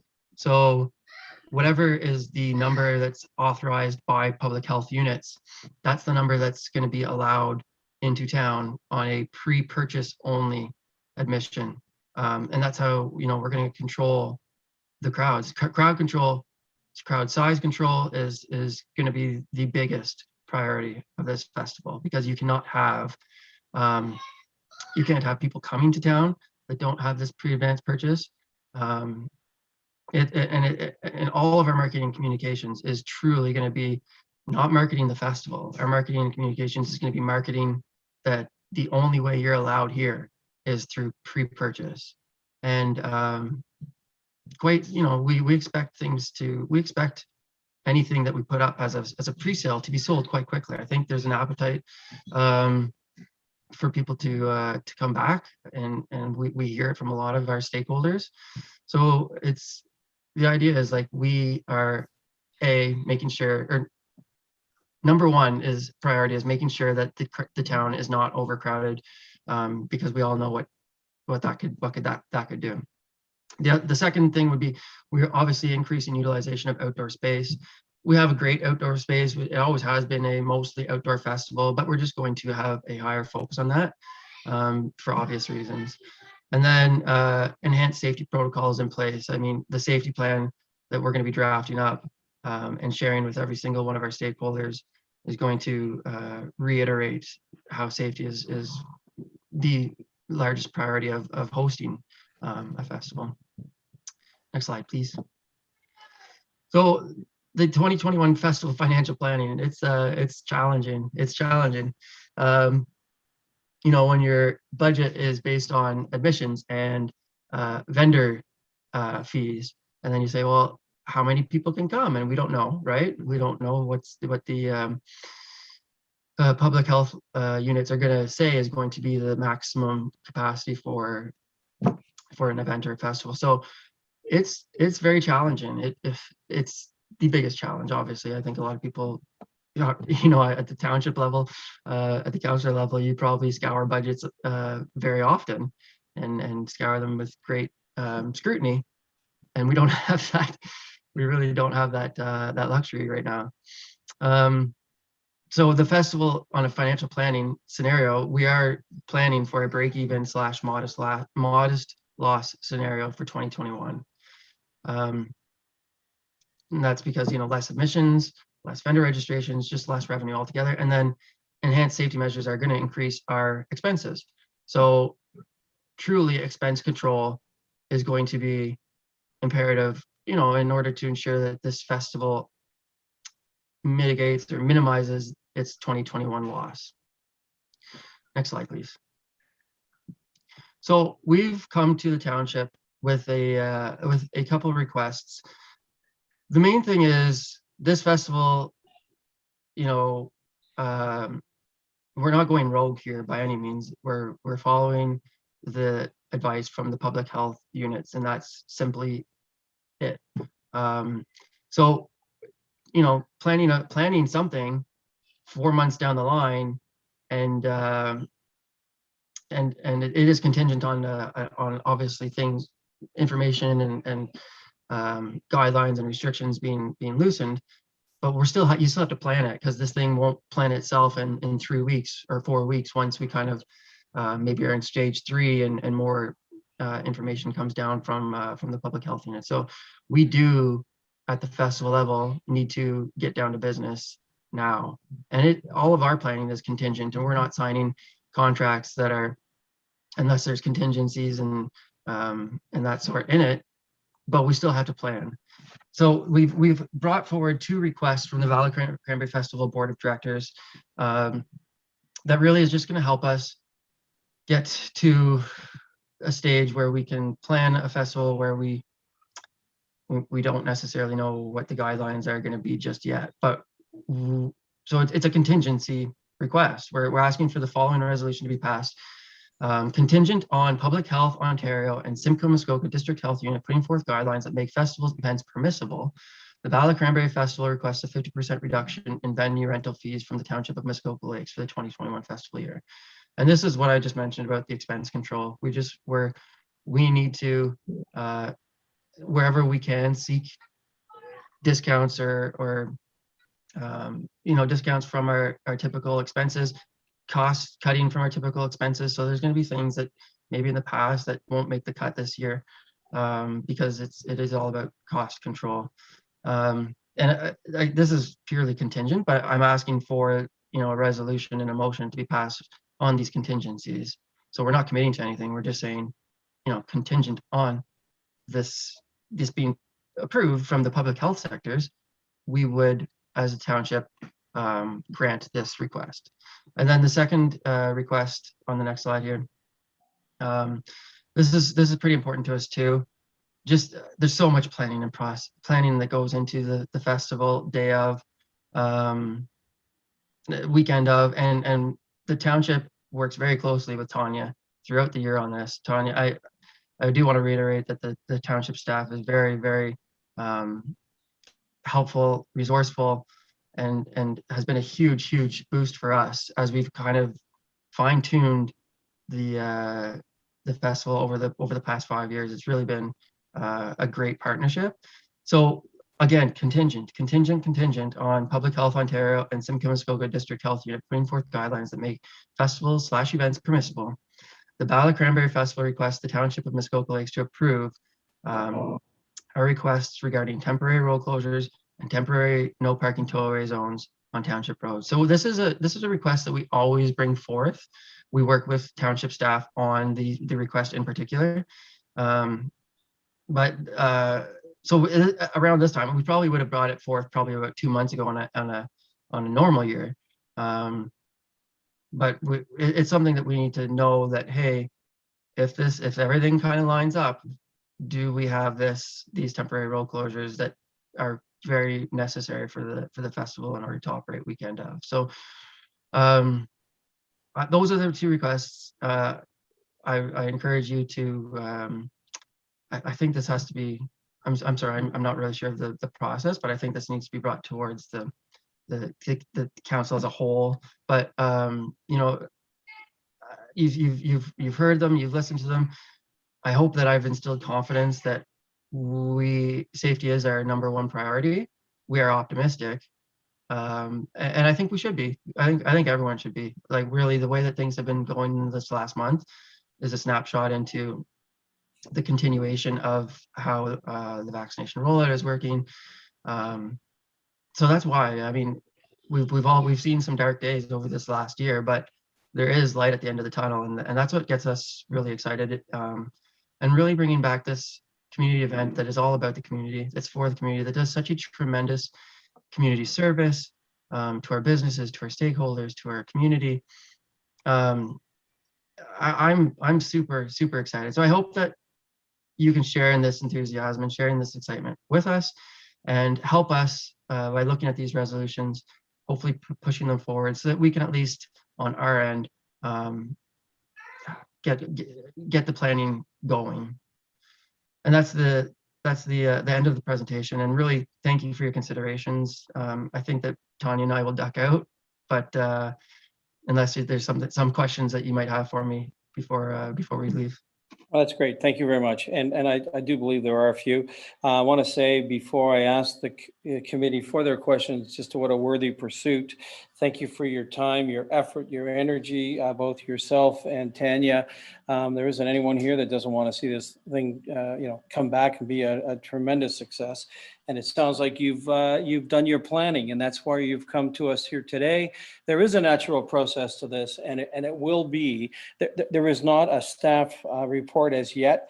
We will ask for that. I will let my peers have some thoughts, but then we would try to perhaps expedite this and get it right to council for a staff report in July, so that we don't hold you up any further and we expedite this process. So we're certainly all rowing the same way. So with that, I'll thank you again, both. Please hang fire here, and we're going to let a few of our folks have a comment. So Councillor Hayes, then the Mayor Harding, and then Councillor Kelly. Hi, through you to Jordan or Tania. In your report, number 3, you talk about road closures, and I think you may have a typo in A that requests from a road closure from the TD Bank to Walker's Point Road. I believe that probably should be Walker Street, because I don't think Torrance would be too happy. I think you're correct. Coming back. Okay. Good comment. Mayor Harding? Thank you much. And thanks, Jordan, for all your continued support of Muskoka in bringing people to our community. One question or a couple. In 2020, the provincial government handed out $3.4 million for tourism and events. Did you apply for some of that money? And I know there's a $7 million uptick as well that they have implemented for 2021 festivals and events. As well, I know we have our own grants program. I think you applied in 2020. We may have turned you down under COVID relief funding, but did you apply again for our 2021 grants? 3 funding applications running where you've applied and what you've received. Jordan? Tania, are you kicking around still? Yeah, I can answer this one. Thank you. Regarding funding from the government, any wage subsidies we did not qualify for, as I'm a contractor. But starting this year, I am going to become an employee of the festival, not as a contractor. So going forward, if something was to happen again, we could apply for that. We applied for rent subsidy, but not under the first section where the landlord applies. We didn't receive that, but under the second where it goes through the federal government. We applied for the Ontario Reconnect grant, which we have not heard anything back yet. That was an application in the late winter, early springtime. So we did apply for grant funding for that, which helps cover 50% of costs towards customer service and increasing health and safety protocols. It doesn't cover your basic overhead costs. We did also apply for a Trillium Foundation grant, which we also have not heard anything back from yet. That one helps support more of the overhead costs, the ones that, like our telephone bills, internet. Regarding the Township of Muskoka Lakes grant, correct, we did apply in 2020 prior to COVID. So we did not, we amended it. We wanted to run supporting locals, but we were not approved for that grant. We did not apply for the 2021, as in is just with all the extra thoughts on the festival on how we need to focus on health and safety, how we could align a new project that would align with what the township was looking for. It wasn't lining up, and we didn't want to take money from another group that could do something with that would be more productive in that community engagement. That wasn't what we had already applied for with the Reconnect Ontario grant.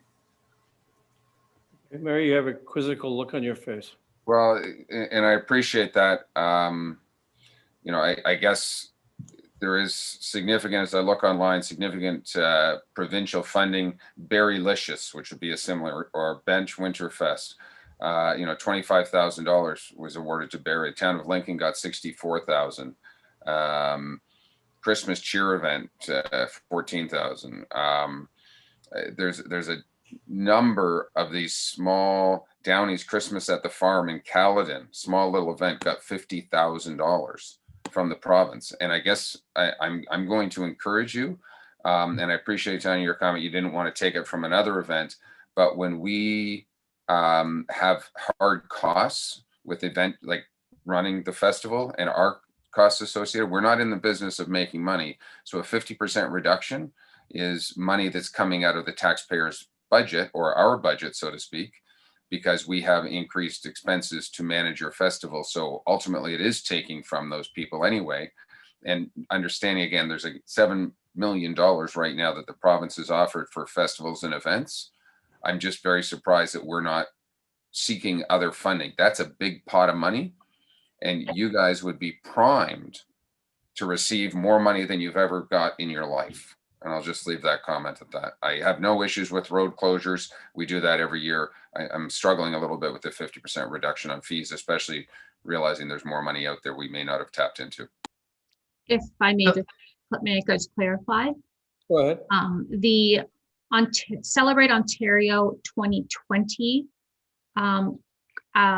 grants that were issued like 2 winters ago, that's a lot of the funding that you're seeing that groups had used, like the Berrylicious and the smaller Coburg group that you had mentioned there.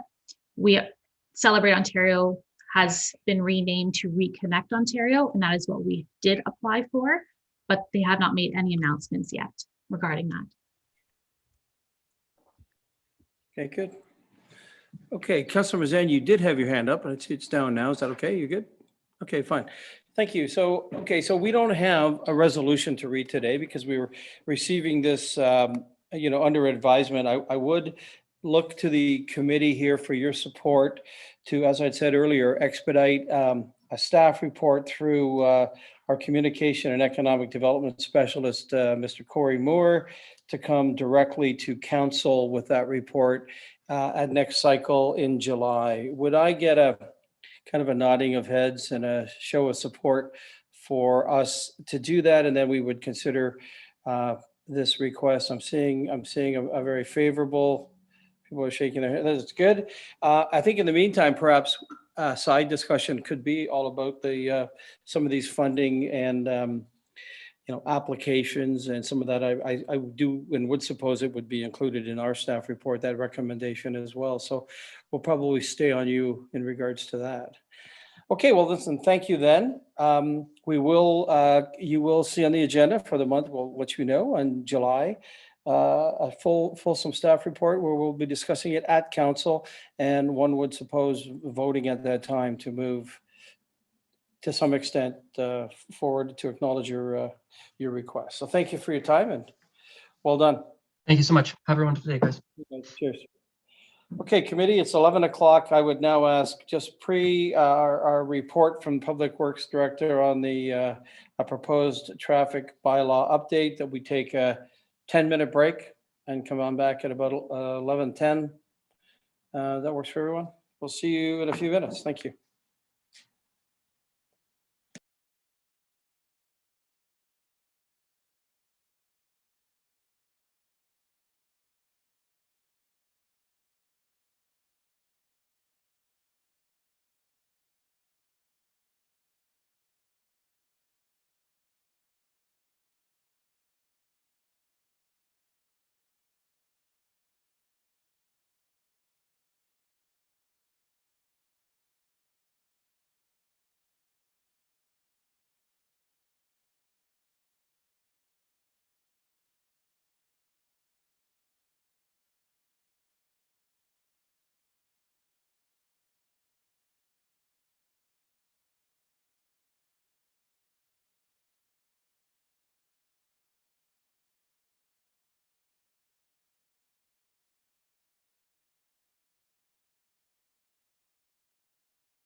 Oh, there we go.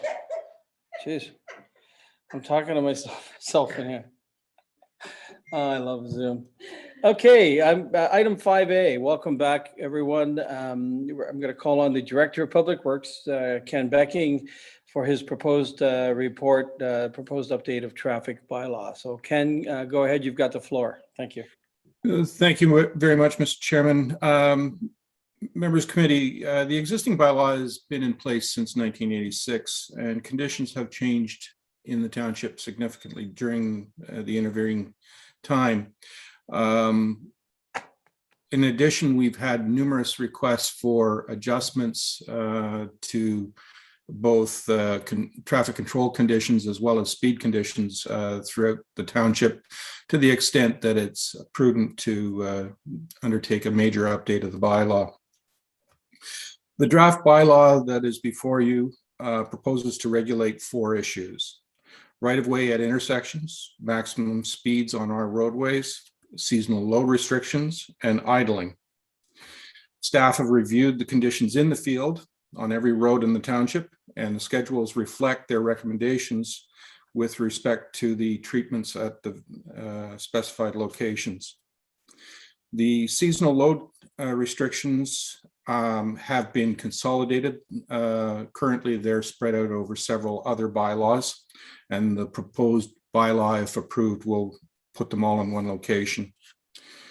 Finally, we've added a new section which proposes to address unnecessarily idling of vehicles. As I'm sure you're all aware, idling vehicles and traffic in general are major sources of greenhouse gases and contribute to an overall reduction in air quality. If approved, vehicles would not be allowed to idle their vehicles for longer than 5 minutes, with some exceptions. It is proposed to implement the bylaw, if approved, over a 2-year period starting in 2021. And there are budgetary allowances that cover this year's work. Committee is requested to review the bylaw, and if you have comments or concerns, to forward them to staff by July 22nd, if that's convenient for you. Staff will then consolidate the requested changes and bring forward a revised final draft bylaw for your consideration. With that, Mr. Chairman, I'd be happy to try and answer any questions.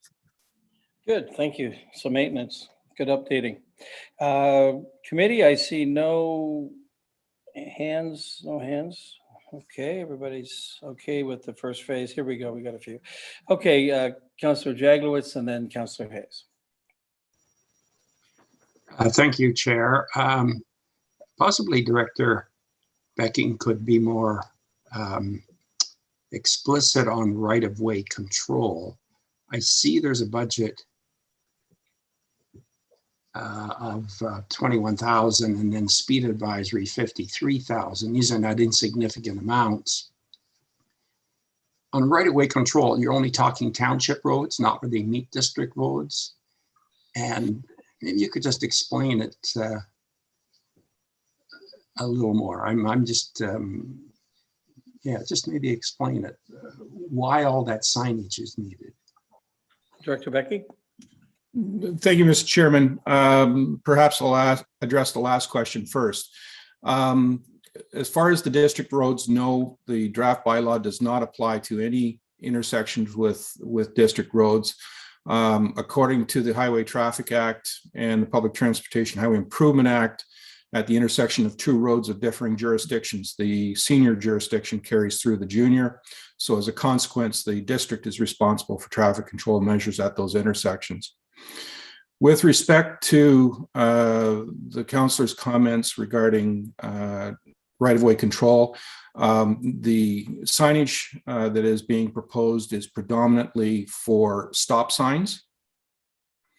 Again, under the Highway Traffic Act, there is no obligation, quite frankly, on the part of road authority to erect traffic control devices per se. The law of the land says that the vehicle to the right has the right of way. hence the expression right of way. That having been said, for safety reasons, it's prudent to erect appropriate signage in the form of stop signs. And the allowance for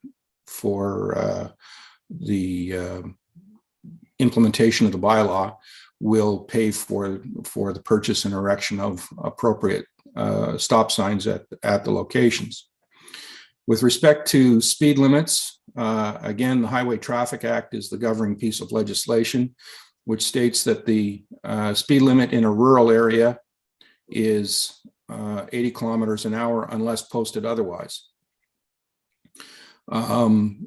If it's council's wish to restrict or lower speed limits, then it's also council's obligation to post signage to advise the public of what is the prevailing condition.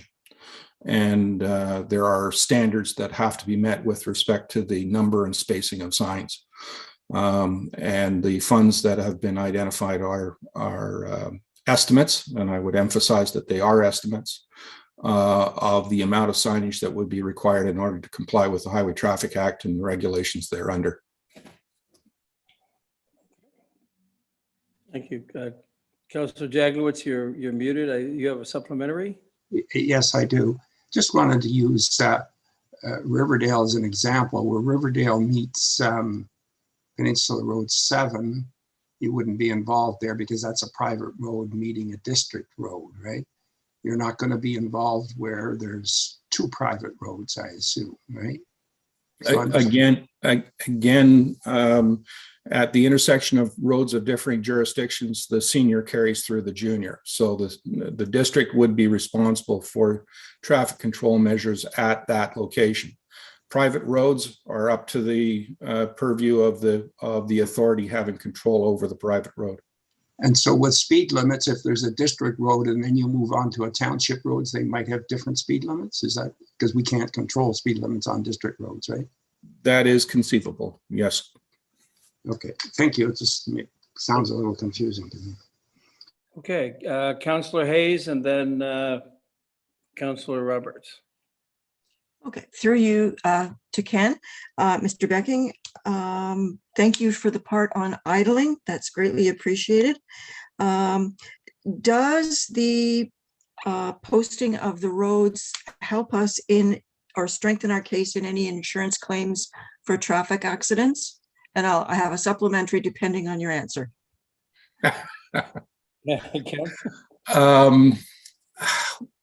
Well, I would say that if the speed limit is appropriately established, then yes, it would protect us, or it would certainly give support any arguments for lack of negligence on the part of the road authority.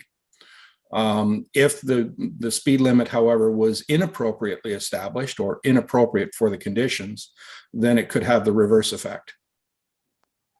Okay, thank you. These are just some very, very short roads that have no posting at all. And I was going to try and save you some money. Are we going to be posting any kind of speed limit or intersection signs on township roads that are privately maintained? Mr. Chairman, through you, I would advocate that it's either a township road or it isn't. If it is a township road under the legal ownership and jurisdiction of the township, then the township has an obligation to regulate. And the maintenance of the road, quite frankly, doesn't figure into the equation, if you will. Okay, I wonder, Director Becking, prior to asking Councillor Roberts and the mayor, I wonder if you could restate your ask of council, or sorry, of this committee pre-council next month. Could you ask us again? What I'm suggesting, I'm expecting that members of council or committee may wish to comment on the staff recommendations and perhaps request something other than than what is being recommended.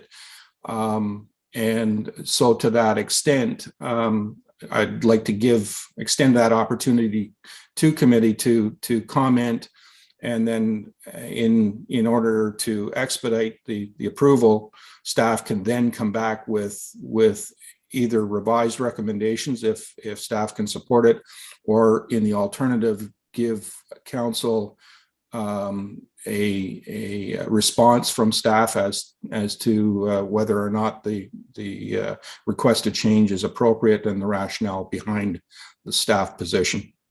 Good, Council thank can then make whatever decision it chooses to make. Okay, good. Everyone okay with that? You made your notes? Okay, Councillor Roberts and then the mayor. Go ahead. Thank you, Mr. Chair, and through you. There are hundreds of kilometers of township-owned, not maintained properties that local residents have or have not obtained approval from the township to maintain.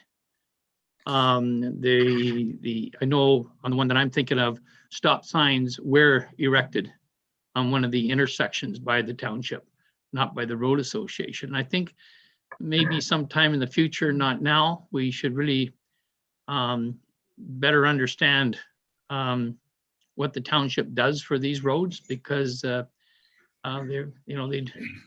I guess at the end of a township not maintained property, there's a sign erected, which would be a stop sign in most cases. So anyways, I guess I just think we need to better understand the township's risk as it's associated with roads that are maintained by organizations. Thank you. Director, you want to speak to that? It is what it is. Certainly, if committee and or council wishes staff to carry out further investigations so as to better inform committee and council about the exposures that the township faces, staff would be happy to do so. Good. Okay, Gord, there you go. Mayor Okay, Harding. just to follow up, if you don't mind. Sorry, Glenn, Chair. Just to follow up there, and it's Director Becking is right that we should understand. We'll be talking about our insurance premiums and stuff like that. It is my understanding, if there's an accident, and I've had this understanding for many, many years and had legal advice, if there's a motor vehicle accident on one of these roads that are maintained by an association, everyone on the road would be considered liable, as well as the township, because they've permitted it to happen. So just understand our risk in that. So maybe we staff so busy right now, maybe it's something we should do sometime in the future, but we should have that in mind. Thank you. Okay, and Ken, perhaps we can revisit that as a topic. Thank you. I'll add it to the list, Mr. Chairman. Thank you. Thank you very much. Mayor Harding, go ahead. Thank you very much. I guess I understand stop signs, control signs in particular, certainly needed, though for 50 years, people have probably realized I need to stop at the end of this road. What I am concerned about is the sign proliferation. We have sign bylaws for everything else. I can tell you my own personal road, as I go around the first corner, there's a caution deer wintering area, there's a slow down curve, there's a 40-kilometer-an-hour sign. It's signs everywhere, and we have significant infrastructure. It does change the natural landscape, and I'm not disputing a safety perspective, but and the other thing, I mean, this started because we have a lot of requests from people, and I'm wondering, as opposed to implementing this right across and changing every single road we had and adding signs where there may or may not be a need for a sign, if this is to sit here, we have done the analysis of what it should be as request basis. Somebody says, I'd like to see some signs on their road, then potentially things are implemented. Again, Councillor Jagos talked about Riverdale Road. Have there been questions about having signage there or not having it there? Every individual councillor around this table, your own individual roads are people saying there's not enough speed control signs to tell me how fast to drive. Whether the sign says 40 or 50, sometimes people are going to do 80 if it's a big, long straight of road at the best of times. So I'm just trying to understand exactly what we're doing. And I'm just really concerned about adding more and more and more and more signs to the natural environment. I'll let Director Becking speak to that. Or we could do that next month. I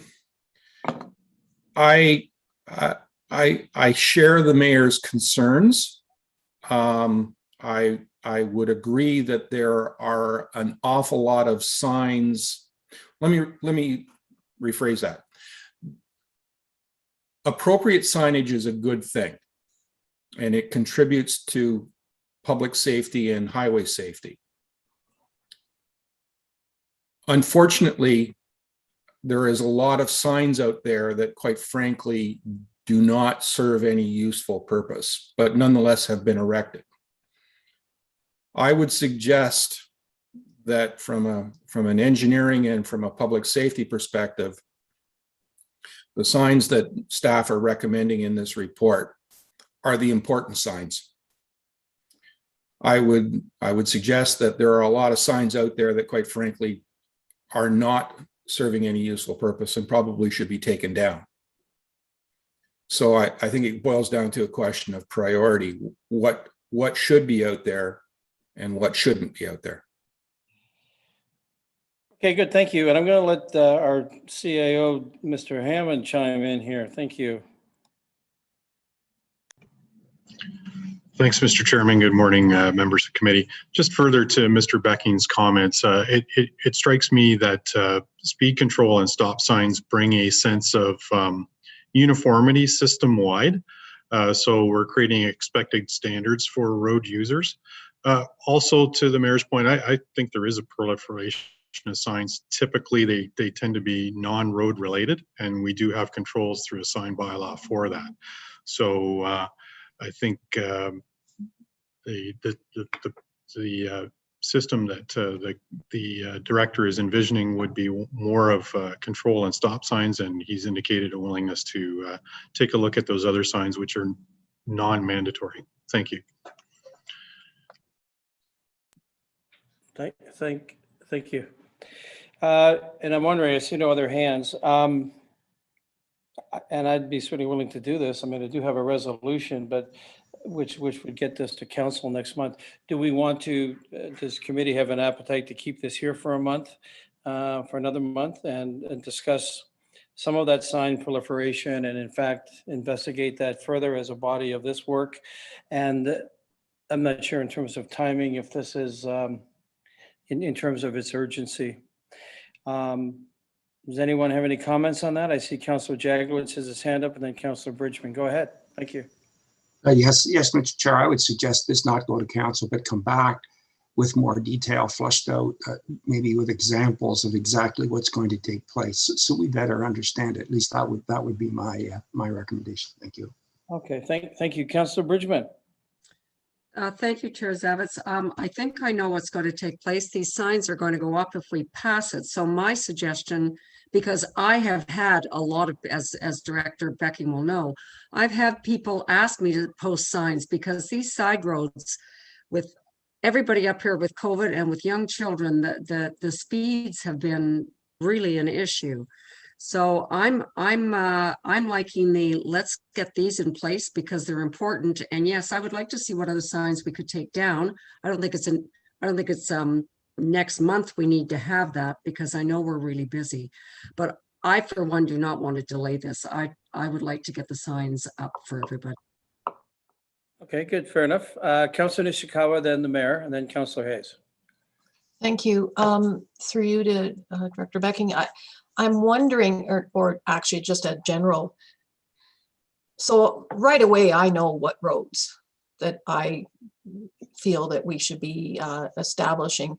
And quite honestly, for me, they are the major arteries that lead to so many more smaller, sometimes unserviced access roads to people's cottages.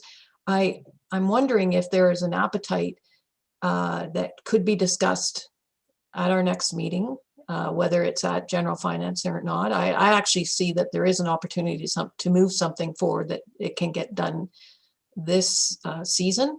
But I'm wondering if, in fact, this whole old idea of the speed limit on those rural roads being 80, that we actually look at a number like 50. 50 seems to work. And it's interesting because some of our roads that are, let's have a rural designation, very quickly become run into areas that is already 50. I would like to see us do a bit of a whitewash right across the whole municipality, saying 50 is it. Not the district roads, and in fact, I think that we would be, I don't think we're going to get a lot of pushback. And I also don't believe that we have to just look at every single road individually. I think it's just a policy we could look at as our general, what we're comfortable with the speeds, and go from there. We know we're not going to get it policing. That's the other issue too. It's not like we have any help out there for any of this speeding and stuff that goes on. But let's hope that just from a general practice that people saw the 50, they might slow down to 70. That's all. Okay. Good, thank you. And just inviting the other two to speak, I might comment, it's just a chicken and egg thing, Director Becking. I mean, we're talking, all of a sudden now we're talking about speeds, and of course that, we put the signs up after we've established proper speeds that we've agreed to as a group. In your experience, with all those years of experience, can you speak to that? Unfortunately, the way the Highway Traffic Act is set up, unfortunately, councillors' suggested approach is frankly not possible from a legal standpoint. In my experience, because we are a rural municipality, the act says that it's 80 unless posted otherwise. So if you want a lower speed limit, then you have to at least erect one sign to that effect. Otherwise, it has no force and effect. That's I can understand the councillors' desire for a more practical and pragmatic approach to it, but unfortunately, the province doesn't see fit to see it that way. So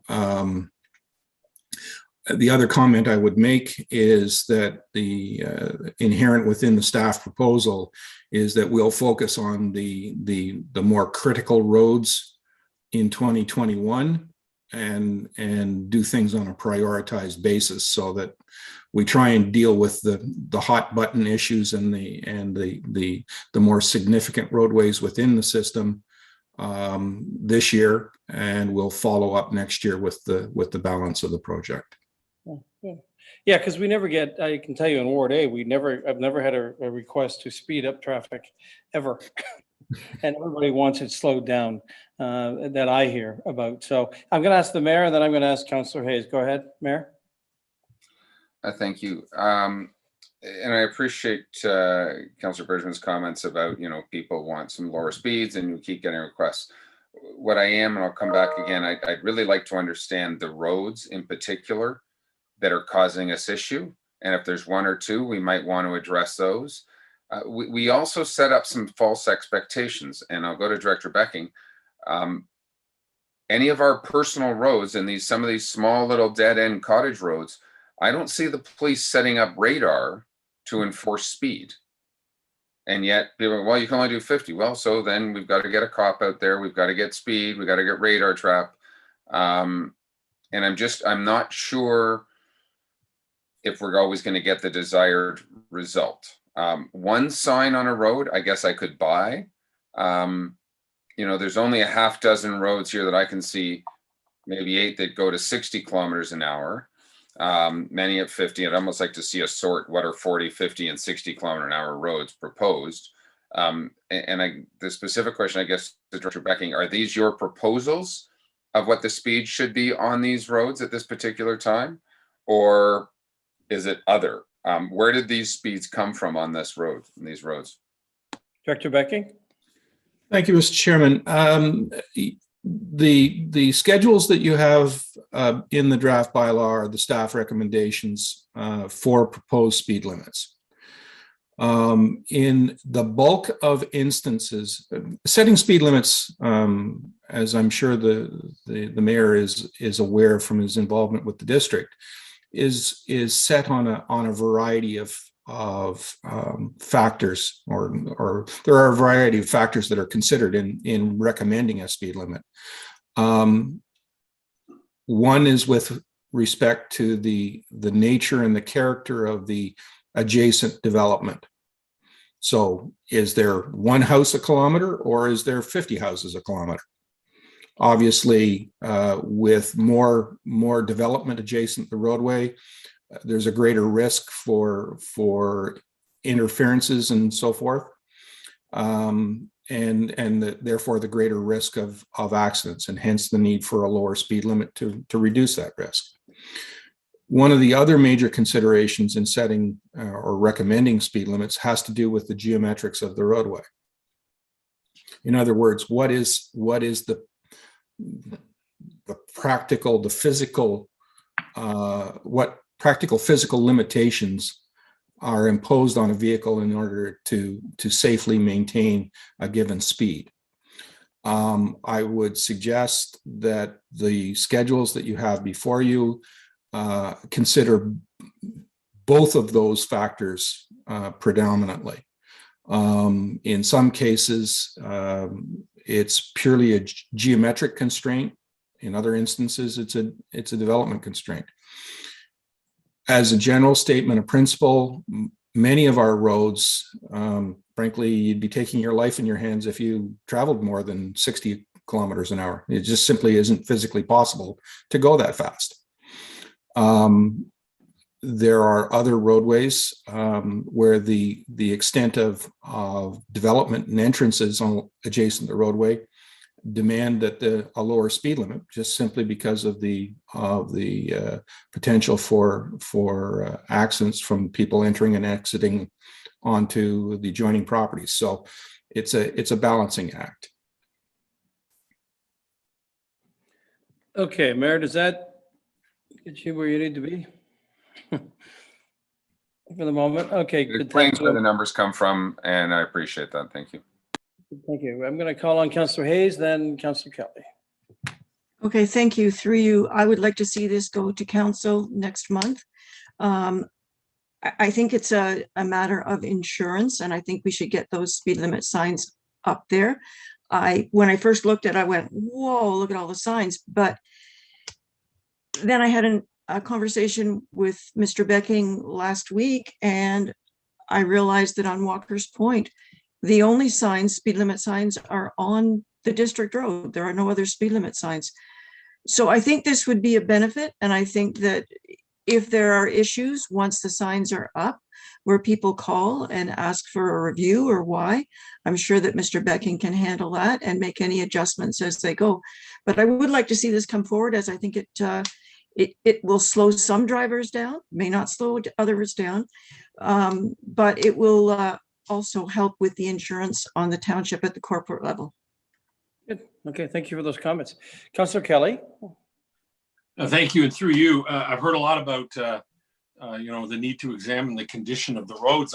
I think I'd like to see this move forward quickly for another reason, and that is I think we have a different type of user up here now, driver up here now than we've ever had before.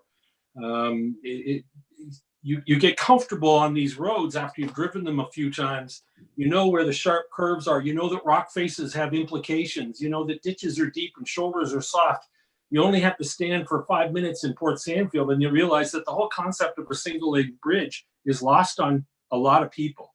So we need to recognize the fact that I think a lot of people are up here who are here for much shorter term than they might otherwise have been 20 years ago. They're not as familiar with the type of roads and driving in roads that transition from gravel and have soft shoulders.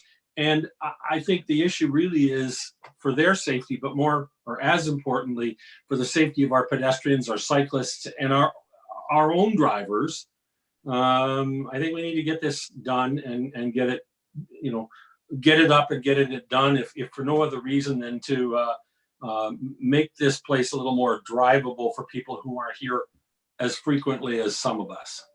Good. Thank you. That was a beautiful thing. You're right. Councillor Edwards, you go ahead. Thank you very much.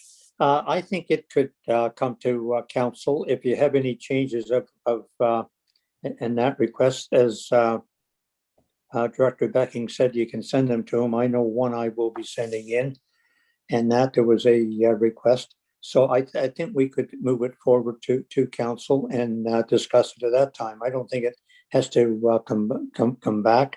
I think with the summer coming, we should be in that getting on with it. Good thing. Mayor Harding, go ahead.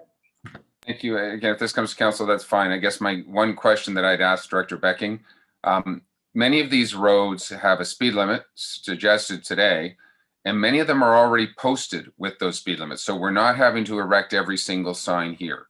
So I'd really like to know where we need additional signage, what specific roads, what are the changes, what have and what do not have roads. I know the stop signs in particular were noted, but I think the speed limit signs might be a little bit different story. And I think we need to understand how many additional signs we're putting up or not putting up along the way. And it might be 20 roads we're doing, so will be a moot point. Okay, thank you. Director Becking, are you able to speak to that? I would point out that speed limit signs are not terribly plentiful on our existing roadways. And so staff have made an effort to give you an estimate of what we believe is going to be required in the staff report. I'm afraid that more signs than less are going to be required. Okay, so I guess my point, if I may, is supplemental then. What I'm missing is, and again, I can speak because I drive by it every day, Stephen Road across from the municipal office has 50-kilometer-an-hour signs already on it. You've noted it here. Mm-hmm. Are you intending, so the 50, it's signed 50, we know it's 50. It's not going to change our liability on the road. Are you recommending we add 4 more signs for the 1.5-kilometer stretch? Or are you recommending that the one sign that exists there today is going to, or 2 signs, is adequate? And that's what I'm trying to understand going forward. Where do we need 4 signs on this road, 1 additional sign, or there's no signs on the roads? Mr. Chairman, we can try and provide you estimates.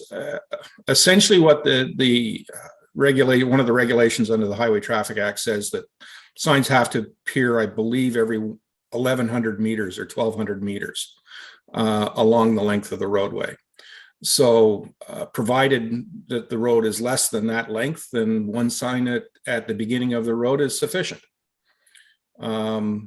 If on the other hand, the road is longer, then of course there would need to be a corresponding increased number. And I believe that staff have taken that into account in preparing the estimates that they've provided to you. In terms of specific locations, I don't have that information at my disposal today, but I certainly can try and provide council with an estimate of the number of increases. I would suggest to you, however, that regulation aside for a moment, and I can't advise you to do other than regulation, but I would suggest to you that even 1 sign up is better than the current condition, which is no signs up. And so while I won't counsel you to go contrary to the regulation, I would leave you with that closing comment. Okay, good. Thank you. Okay, I'm going to just look at you all and wonder, do we have a sort of a consensus? We'd like to read this. We have a resolution in front of us to at least proceed to council with the recommendation of this proposed update. I'm seeing some nodding of heads if, okay, there we go. Okay, so I'm going to read this resolution moved by Councillor Bridgman, seconded by Councillor Edwards. Be resolved that the General Finance Committee recommend that Council give 3 readings to the updated traffic bylaw number 2021-087 attached as Appendix 1 to the report entitled Proposed Update of Traffic Bylaw and dated June 14th, 2021. All those in favor?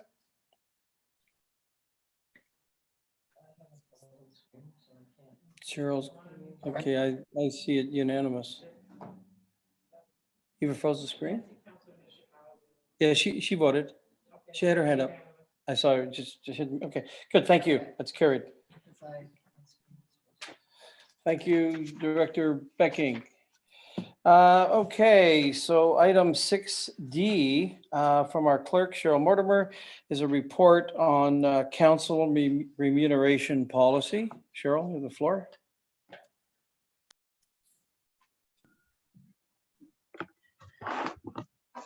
So council or committee members, we have conducted a review and a consolidation of a number of policies with respect to council remuneration and benefits, and the revised draft council remuneration policy is presented today.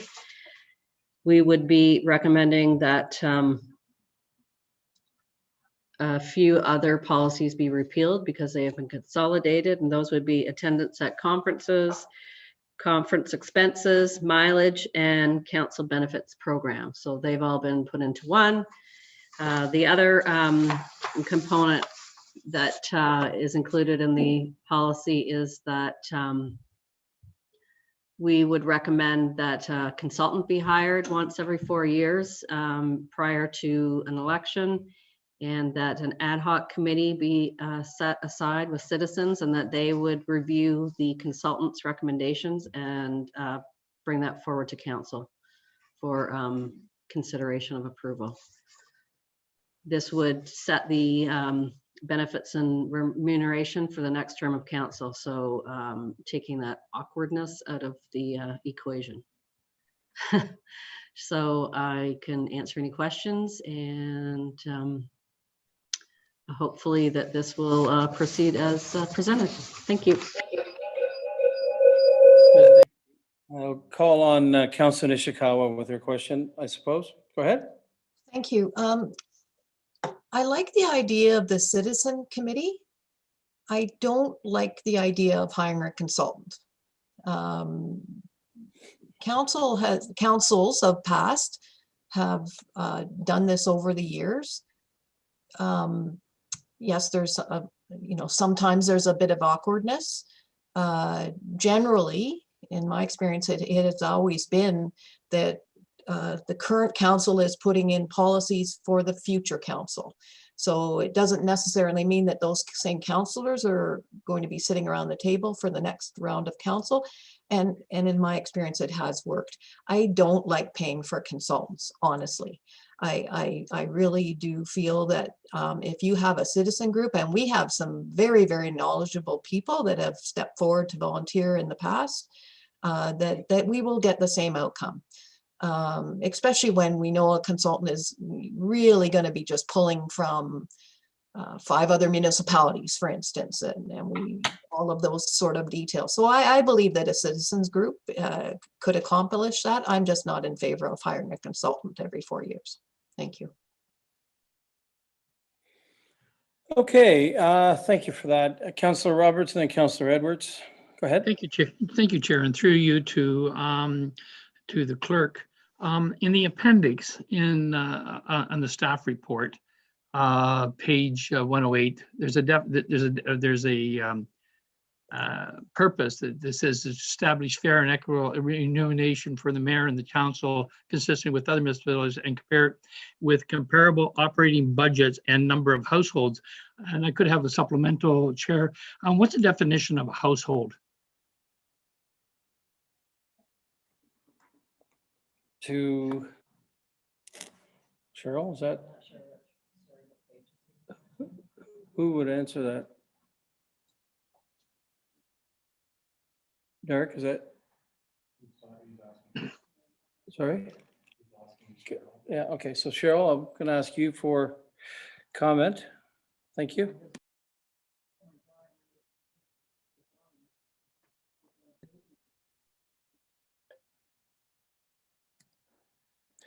Okay, just for clarification, you're Councillor Roberts, you're asking Cheryl Mortimer, what constitutes a household within that calculation?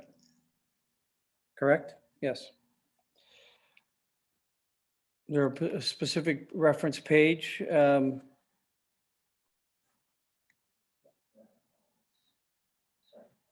Okay, Cheryl's going to go ahead.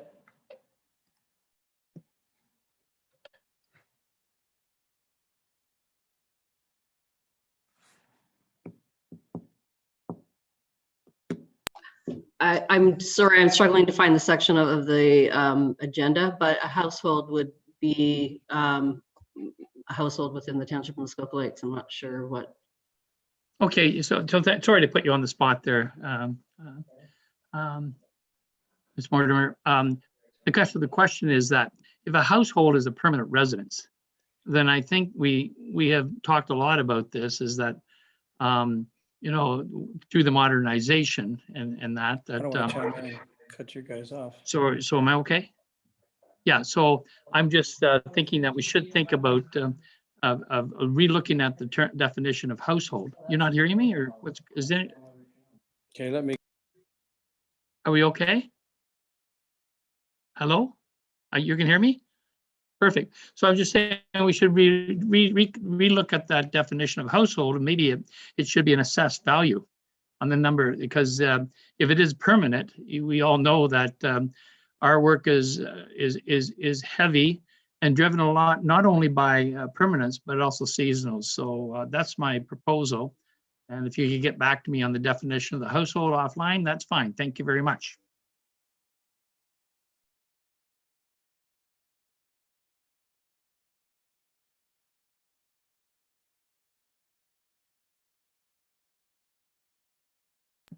Sorry, Councillor Edwards, go ahead. Thank you very much. I agree with Councillor Nishikawa. I don't think we need a consultant. We have somebody from HR that can check other in that municipalities. And I somewhat agree with Councillor Roberts, a number of households, that's properties.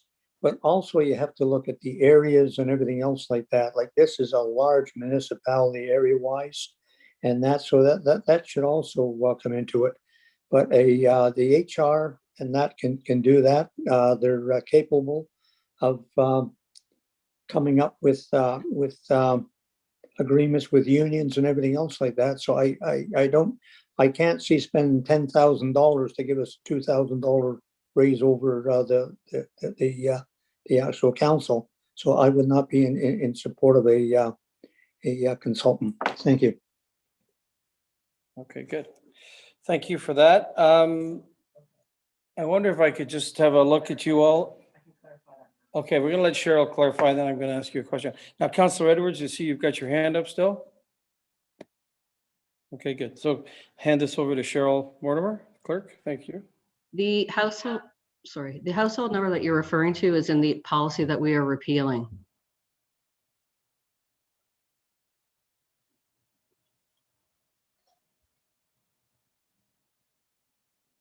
In Appendix 1, that's the policy that we're repealing. Appendix 2 is a new policy, proposed policy. Oh, thank you. I didn't notice that. So how's it? Councillor Roberts, you're muted. Yes, thank you. I didn't notice that.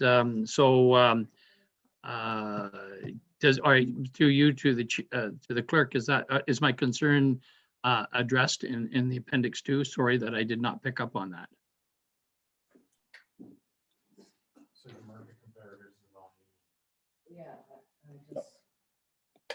Go ahead, Cheryl. So what the comparators for the market are what is the same as a non-union group, which is the definition of comparators is on page 2 of the policy, which is the market comparator group. Means the list of municipalities used to compare non-union salaries and benefits for the purpose of market salary or other similar reviews. Hopefully that answers your question.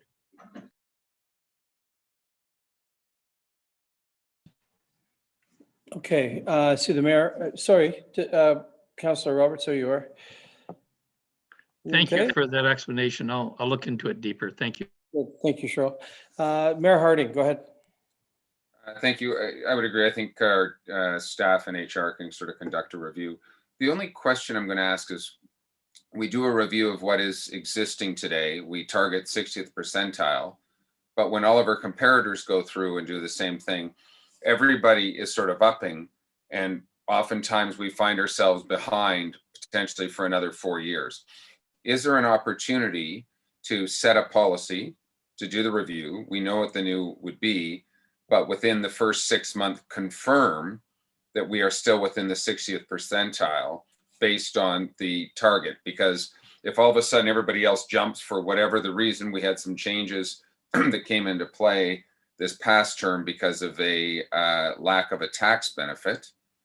It was always a guesstimate as to where everybody may or may not go. And I just wonder if there's an actualization accountability that could be put in place.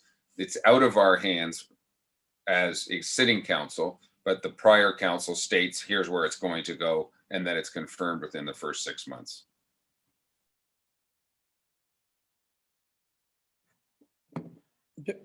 Cheryl?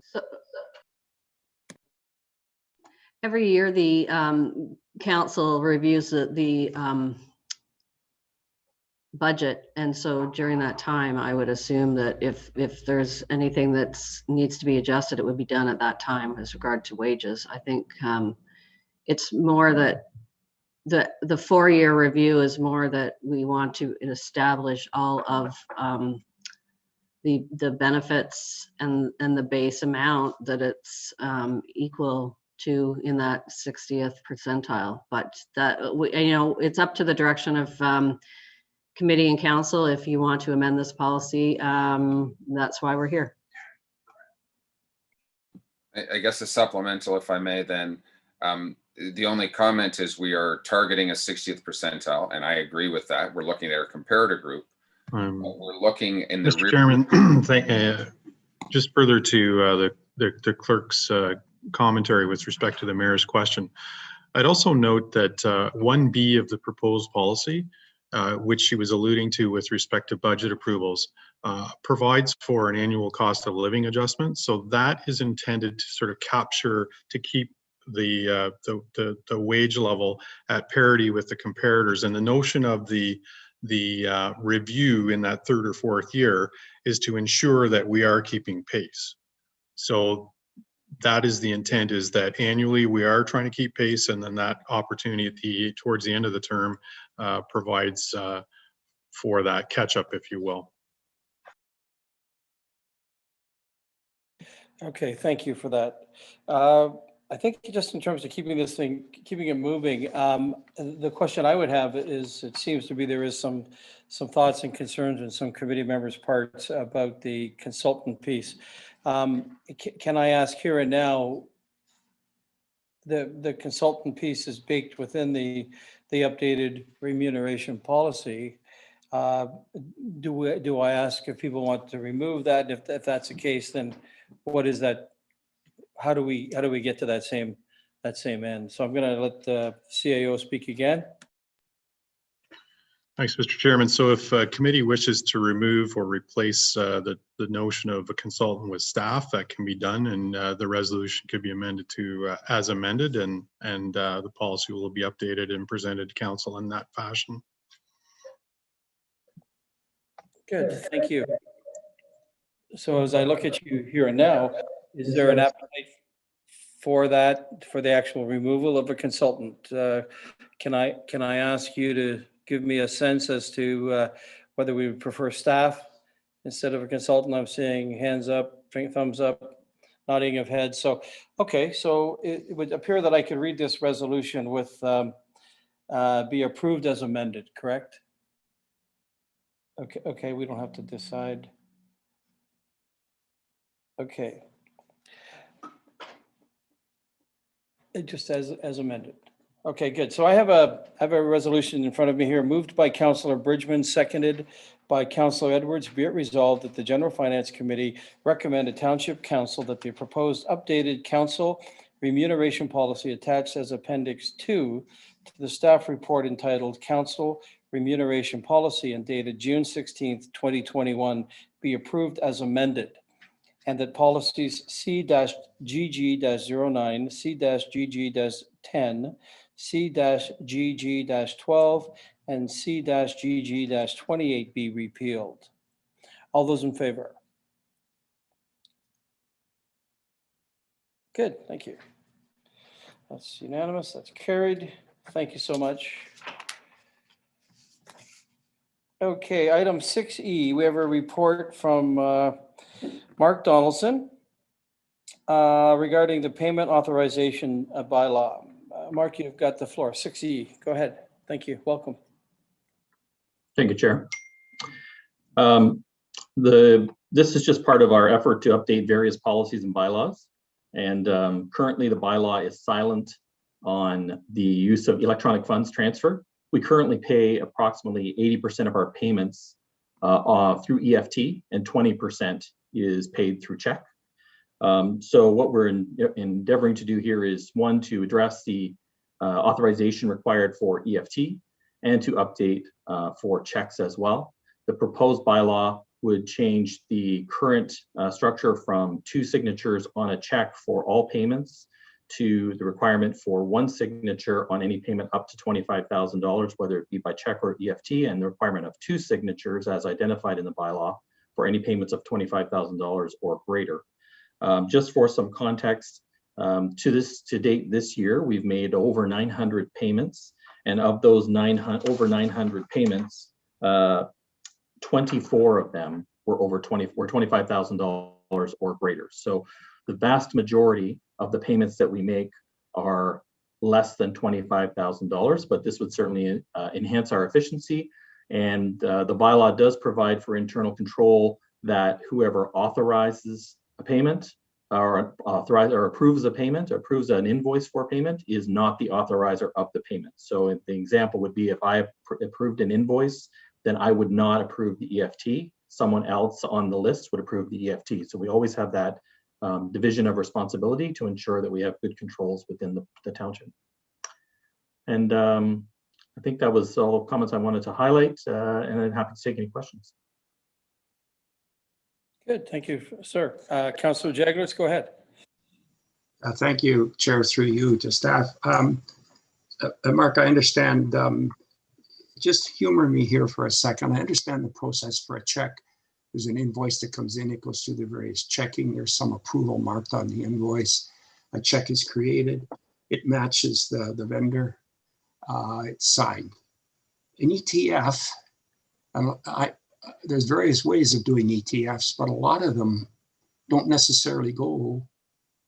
And maybe you can just explain the ETF process, because when we personally use an ETF, we send it via email, and it a lot of times doesn't go to the company. It'll go to an individual within the company. So how can there be an assurance that the approved invoice, the actual funds, went to the vendor that supplied the services? So maybe you could just explain that. Sure, thank you, Chair, through you. So for our electronic funds transfer process, we actually send a request or send a form to the vendor, who provides us with their banking information. So the check the payment is actually deposited directly to their bank information. So we don't do e-transfers.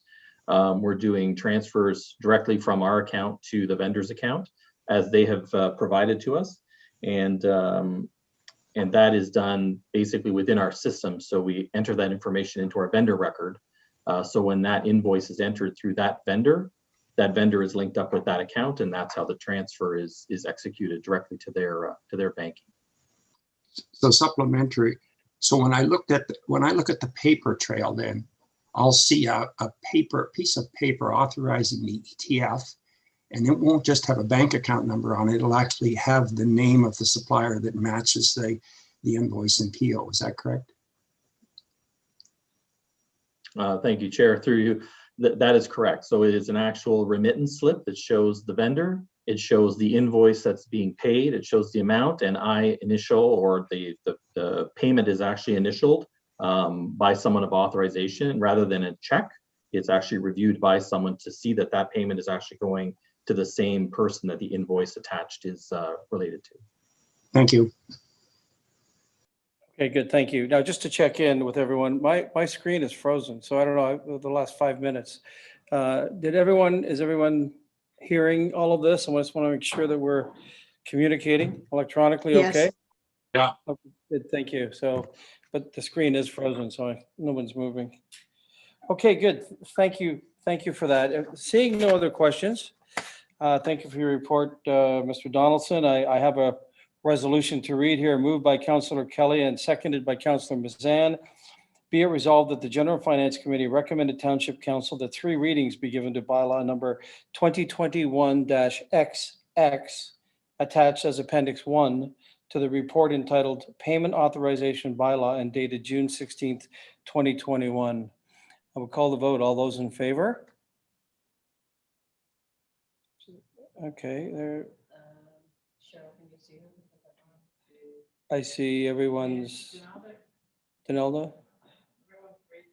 Yeah, Donalda's, oh, there she goes. Okay, good. So we have, that's carried. That's, okay, good. That's unanimous. Thank you so much, everyone. A little bit of slow internet here at the township, one imagines. Okay, item 6F again, our director, Mark Donaldson, a report, re-bylaw 2021 budget lessons learned. Mark, you've got the floor. Go ahead. Thank you, Chair. And just quickly, so this is an information report for committee and an opportunity for me again to thank you for your time and your input. I conducted a number of phone calls with each of you, as well as some of the stakeholders and the senior leadership team. Stakeholders that provided comment on the budget. Really good information, really good feedback. I think that's how we worked towards making a process better in the future. And again, thank you, and thank you to the public for their ongoing comments, and to the senior leadership team for their comments as well. Okay, good. Well, and thank you for all of your efforts, sir. Well done. I would ask, let me see, the mayor and then Councillor Jaglitz. Go ahead, Phil. Just want to appreciate the feedback and that your willingness to look at and change and continuous improvement. I'll leave it at that, other than I believe yesterday was your 1-year anniversary. So happy anniversary for joining us here at Muskoka Lakes, and your impact is duly noted. So thank you for your leadership in our finance. Excellent, thank you. Councillor Jaglitz, go ahead. Yes, I'd like to, through you, repeat the mayor's comments. I too am pleased with what's going on. And I also apologize for speaking so much today, but I'm making up for the missed meeting, I guess. Mark, just 2 things on your report. One is that there are things like desired level of detail was varied in response. Some preferred seeing this, some preferred seeing that. You really didn't land on some of those. You were reporting the actual comments you got from members, so you'll have to sort that out. The one thing, though, that didn't appear there, some people had thought that it might be good for a budget working group of some sort, and that ties in with the various levels of detail, where some members are interested in more detail than others. I'm sure that was raised in your comment. Was that given any thought, and have you landed on that for the next cycle? Thank you, Chair, through you. So we are currently following the existing, you all hear me? We are currently following the existing policy of the township. So I would certainly defer that back to members of committee and council, that if there was a desire to want to change that process, I would look to you for that direction. I think that there were varied comments on the budget committee as well. Some did raise it, and there were varied opinions on it as well in terms of how it worked both in the 2021 budget process and in the past as well. So suffice to say, I think that it is something that was discussed, but I didn't have any further thoughts or comments to that other than pending direction from committee or council on that. Okay, good, thank you. And I'll call on Councilor Nishikawa. Thank you. Some of you may have recalled Adele Fairfield, for instance, an ex-councillor, and Alan Turnbull had sat on our budget committee, but Alan being a chartered accountant, and then some, I think. But it was interesting for me to listen to their comments because, in fact, they weren't the ones that went through the hall board request lists and saying, let's choose this and that and not that. They mostly were looking at the direction of it all. Like, is the money going in the right direction? And an understanding. I think mostly what I gained from their comments was that if council thought that they were there to pick and choose what we were spending money on, that was not why they were there. Interestingly, though, the general public feels a little bit that someone else is looking at it, like they can look towards those members of the public to be guiding in the right way. So I think it's important to have some kind of committee struck, but also understanding what those guidelines would be. And I think in the past committees, whether we established a guideline in writing or if it was just the general flow of how things happened, we as a council should identify what that is. But I do believe that there is an important role for members of the public to sit on a committee to just review things along the way, I guess, often before it comes to council. Thank you. Okay, good. Thank you. And as this is a report from our director, essentially on lessons learned, I might ask perhaps that at the next GNF, we actually consider the I suppose the question of a committee. Either way, I mean, certainly that is a separate discussion for another day, but I appreciate the fact that it was brought up by a few councillors here. I think we would owe it to everyone to do its diligence and consider that. So Mark, under advisement, if you would be so kind, we'll see if we can get that onto the agenda for next month, General and Finance, and see if we can own that to some degree. I hope that satisfies the committee members' questions and concerns. I'm going to move on now, if we could, to item 7A, which is the minutes of the April 13th, 2021 minutes of the Public Library Board meeting held on April 13th. I'm going to accept those into the public record. Thank you for your efforts. Item B is the minutes of the Parks and Trails Committee meeting held on March 25th, 2021. I would ask if the chair of that Parks and Trails Committee would like to make any comments on those minutes. Okay, it's fine, thank you. And we'll accept those into the public record. Item C and D, I'm going to sort of blend it together. There was a meeting of the Recreation, Parks, Trails, and Facilities Master Plan Steering Committee, welcome committee, on April the 30th. And then there was a subsequent meeting on May the 7th The minutes of both are attached. I would invite either Ken Becking, Susan, or Chair Susan Mazan, or both to make any sort of a comment. Any comments on that whatsoever? Okay, Councilor Mazan is frozen.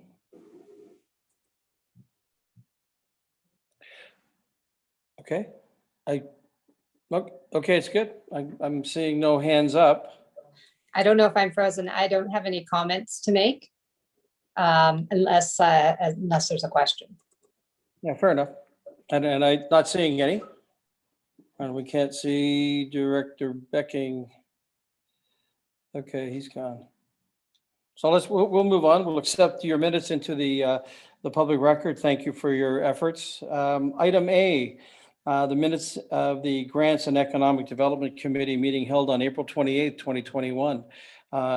Chair Kelly is present. Are there any comments you might want to make on that agenda? Sorry, on the minutes of that agenda of April 28th? He's frozen, so.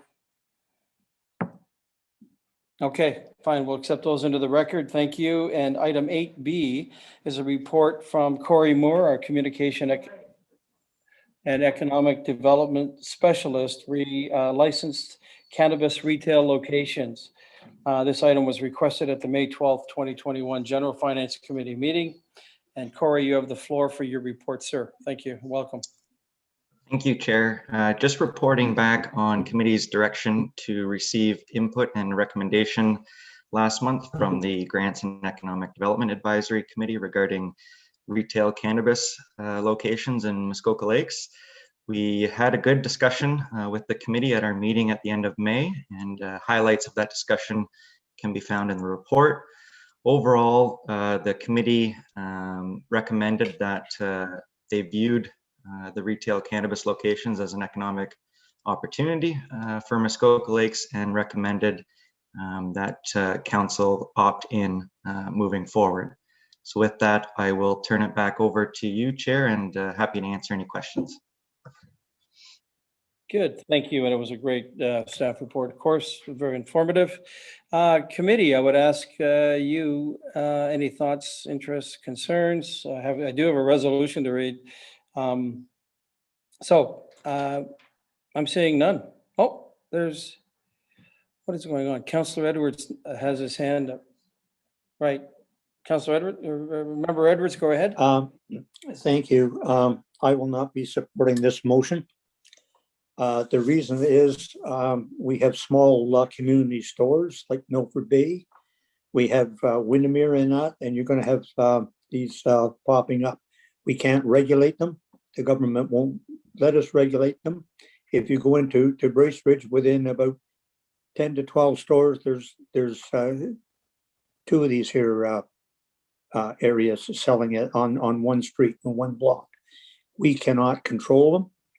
And I don't believe that we need them.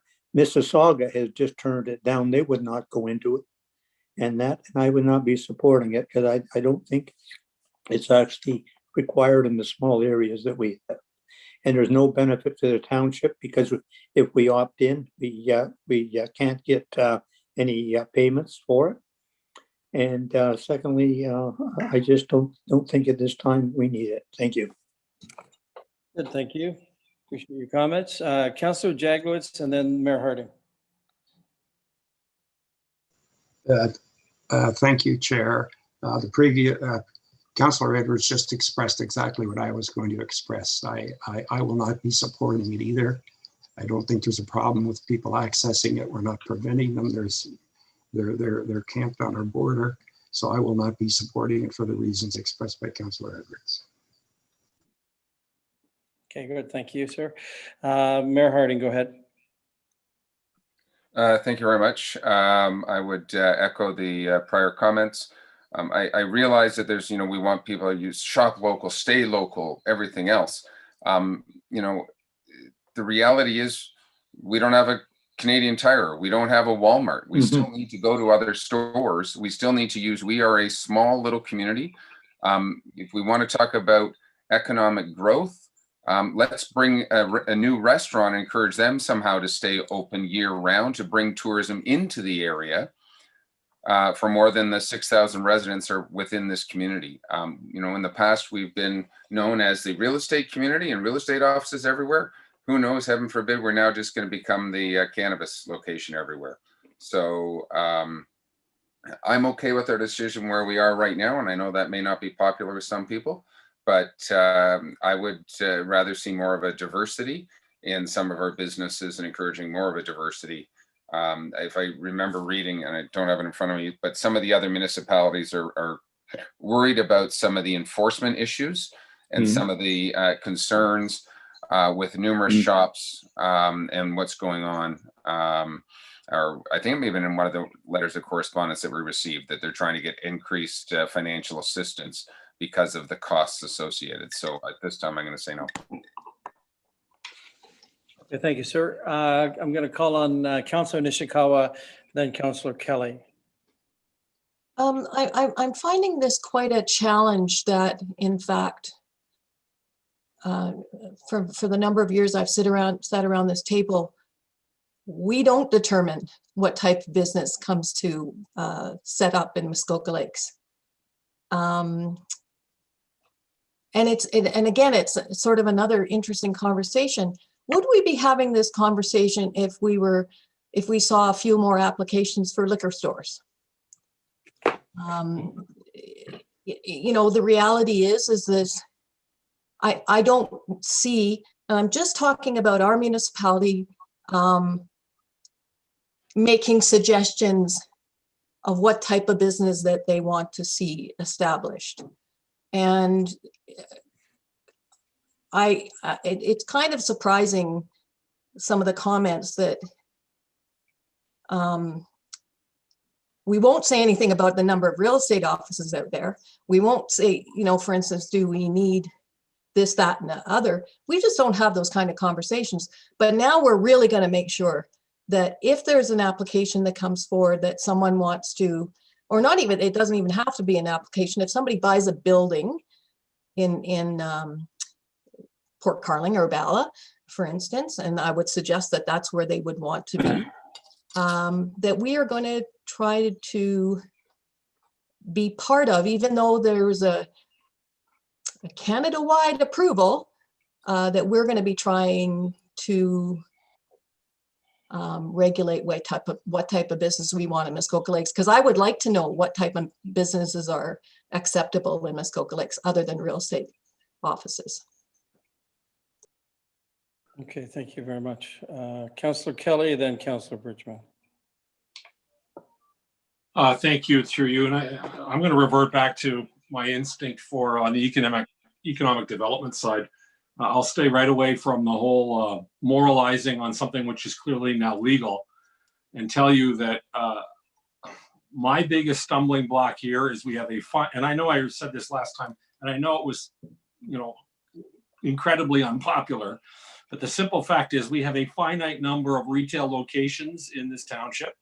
And this particular retail outlet has the advantage of a government-sponsored monopoly. And so that means they're going to find a spot to work. And that means that somebody who wants to start a restaurant, or who wants to sell T-shirts, who wants to run a real estate office, is going to have to shut down and leave. And I have a very difficult time making the decision. We don't have an ever expanding, opportunity to grow retail here. These places need to be standalone. They need to have certain levels of security. I don't believe they can be done on a pop-up basis. And that means, by necessity, they need to squeeze out somebody who's already running a different type of an operation without the benefit of the government monopoly, the government support. And that gives me heartburn. Thank you. Thank you, sir. Member Bridgman, go ahead. You have the floor. Thank you, Chair Zavitz. I'm just trying to understand what the true economic value of this would be, actually. So that's sort of where I sit on it. And I know the survey said that this is wanted, et cetera, but I unless somebody can explain to me what we're bringing in here that's going to be really beneficial, tax-wise, money-wise, whatever, without having any control over it, I can't support this. So I just, and I think Councillor Kelly made a good comment on that. Thank you. Okay, thank you all. Seeing no other comments, and we've been discussing this for, I don't know, what is it, a year and a half? And here we go again. I will be calling a vote. I will, though, read a resolution, and I would ask for everybody to vote first, not last. Moved by Councillor Nishikawa, seconded by Councillor Roberts. Be it resolved that the General Finance Committee recommended Township Council that the Grants and Economic Development Advisory Committee's recommendation respecting advising the Alcohol and Gaming Commission of Ontario that the Township of Muskoka Lakes wishes to opt in to permitting private cannabis retail outlets to locate and operate within the Township of Muskoka Lakes, as outlined in the staff report entitled Licensed Cannabis Retail Locations and dated June 16th, 2021, be approved. And that staff be directed to draft a cannabis retail outlet commenting policy, as well as a delegation of authority bylaw to permit staff to comment on private retail store proposals on behalf of the Township of Muskoka Lakes for council's consideration. Okay, I'm going to call the vote. All those in favor of this resolution, show of hands.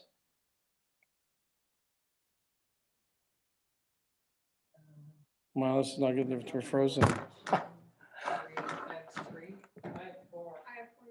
Councillor Kelly's frozen. No, we have, how do we have a vote when everybody's frozen? It's also going to be recorded. All opposed? Do I call it again? All opposed. Okay, all those opposed? They're counting. Say, Councillor Kelly's frozen. Councillor, this is ridiculous. There are 6 people opposed, Madam Clerk. I think those on the screen can recognize. Our screens are not frozen, maybe just the council screens are. Yeah. Okay, well, that was defeated. I don't know, I couldn't see a thing. Sorry? Okay, good. That's while we're frozen here, it's been validated that it was defeated in a vote of 6-4. So everyone knows, there's Councilor Mazin still has her hand up. Yeah, I'll support the mayor that there were 6 hands up in opposition. Yeah, no, that's fine. It's been validated. We're good. Going to move on. Thank you. Thank you all. Number 9 on our agenda, unfinished business. Are there any comments, thoughts on that committee relating to unfinished business? And seeing none. What a way to do business. Item 10, new business, District Municipality of Muskoka updates. Item A, the 4 of you, I would call on let's call on the mayor, Mayor Harding, if you'd be so kind as to give us any Muskoka, District of Muskoka updates. I'll be very brief. Regular business, nothing of urgency. The only one item that I want to direct our attention to is that of master servicing plan for solid waste. We're provided some information, and just the one item that's going to stick out, it's going to come back to district. Right now, the District of Muskoka has about a 35% diversion rate from what goes in the landfill, and it's because our landfills are filling up quickly. But the provincial average is 60%. We are not even in the ballpark of what we should be doing for diversion of our waste. So you are going to see in the coming months programs like increased organics included in the rural area, increased organics potentially at transfer stations, clear bags, and potentially the reduction of bag limits. So all of that at an earlier meeting this week, and that's all coming our way. So I'll leave it at that. That's the highlight right now. Thank you. Okay, thank you, Mayor. Councillor Edwards, you go right ahead, sir.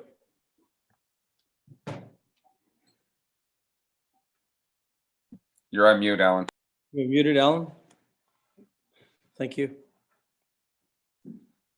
Thank you. I'll be very, very brief. There was a budget amendment for integrated watershed management, which we've basically we received a grant from the government for $4,162,850. And that's so that is good. A lake health system report. And 5 of our lakes have algae in them. And it was very interesting because one of them is Clark's Pond that we were actually discussing this morning. And with emergency childcare update, there was 105 children placed. There was 29 still on the waiting list. There was some other, we had a People's Choice Award for the Muskoka GeoHub floodline and mapping. And also the victim services got a letter of congratulations. And that is my report, but I would like to make a comment while I have the floor. We received about 157 pages of letters. I would like to see them, if the staff could put them in groups. So if the letters are, say, from the 988, they're all linked in, or if they're from somebody wanting the fire department, they're all linked in, rather than having to go through each and every one and get them in that categorized, it would be much simpler looking at it. Thank you. Okay, I am getting a nodding of heads, and we have had this discussion on a few occasions. Continuous improvement, looking to find a way to manage all of that information in a more manageable fashion. So thank you for that recommendation. Member Jaglowitz, and then I'll call on Member Nishikawa. Thank you, Mr. Chair. I will be brief because I did not attend the meetings at the district last month. However, I would like to bring one thing to the council's attention, or the committee's attention, and to the public that I believe you're all aware of, but some may not. The district chair did receive a letter from Minister Clark, Minister of Municipal Affairs, on June the 1st, acknowledging correspondence that the triple majority had failed, and he appreciated that he had taken the time to write. He ends up saying, we continue to encourage the district council and area municipalities to work towards achieving a mutually acceptable solution. The letter appears to make it clear the minister will not be taking any action. That's my report. Thank you. Okay, thank you. Thank you. Member Nishikawa. Thank you. I'll try and be quick as well. On health services, there were vehicle purchases for the paramedics. Interesting conversations about the paramedics and their great progress in community health. They will now be changing the location of the sort of head location from Bracebridge to Gravenhurst. Yay to us in Ward A, because everybody, it's all so much closer. But it's a good thing. I would just say they're trying to distribute things throughout the district, and of course, as many of you know, they have been granted so many more abilities to help with health services. So I look forward to that, them helping out our community. The discussion about long-term care and COVID, there was 85 recommendations that we would be looking at. The Fairburn update is again very interesting. I'm going to suggest that over the next month that there'll be more information coming about the financing end of it. Right now, the overall design model is being looked at, and the direction that they're going is to creating what they call small house. So essentially creating areas within the home that are more treated in a group setting, that, you know, the same staff, all of those types of things. So residents are familiar with, rather than all being thrown in a big, large room sort of thing. So it's interesting to follow some of that. There's a transition board that is going to be moving forward. And most importantly, I want to bring up the discussion about Lyme disease and how it has moved from Southern Ontario further north. I think I might have already mentioned it, but they are doing the tick dragging mats, or tick dragging is happening in Hardy Lake Park, and essentially look for signage on that. But it is something that we should be more aware of. And also, just the last thing, there will be a further report coming forward to look at the degree of vaccination hesitancy in both staff, and basically how there's, because of the rollout that I wouldn't say we're currently seeing, but say like last week's rollout, there was a lot of a lack of communication. And so once all that gets sorted out, it'll be a little easier to figure out who, when, and where are getting vaccinated. That's it for me. Thanks. Okay, thank you very much. Item 10B, community events update. Are there any community events updates that anyone would like to share at this point in time? I see the mayor's hand up. Mayor Harding.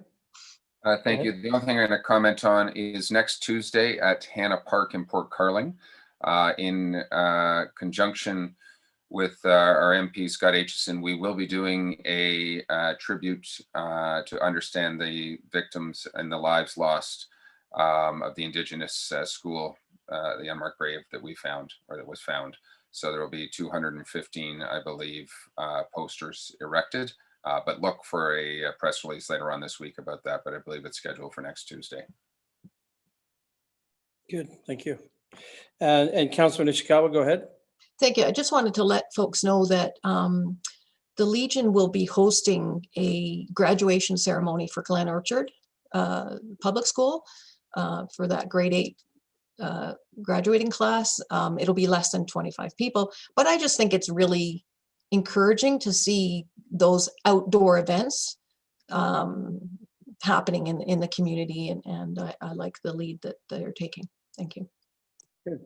Excellent. Thank you. I'm going to read item 10C. We have a notice of motion under new business moved by Councilor Nishikawa and seconded by Councilor Hayes. Read the Torrance Barrens prohibiting outdoor burning. I have a resolution. I'll give the floor to either of you to speak to that if you so wish. Okay, Councilor Nishikawa, go ahead. So just briefly, we're trying to deal with there's many fires that are going on in the Torrance Barrens, and we recognize that while the provincial portion is managed by the province, we have issues about the fires on our road allowances, so people are camping out on the road allowances. Excuse me, not the road allowance. I'm sorry, the ditches. I'll just say the ditches off Southwood. I mean, they're just there, and there has been a request to try to manage those fires. And I would say that also the member that sits with MECP is encouraging whatever we can do, along with the other members on the committee, the citizen members on the committee. Good, thank you so much. Councilor Hayes, have you any comment? No? Okay, good. Most worthy, very necessary. Not to influence anyone, but I'm going to read this motion moved by Councilor Nishikawa, seconded by Councilor Hayes. whereas the Township of Muskoka Lakes is concerned about the threat of wildland fires to the Torrance Barren Conservation Reserve and surrounding properties. Now therefore be it resolved that the General Finance Committee recommended council that staff be directed to investigate and report back on the most appropriate method of prohibiting outdoor burning on lots 12 to 15, concession 12 wood. All those in favor?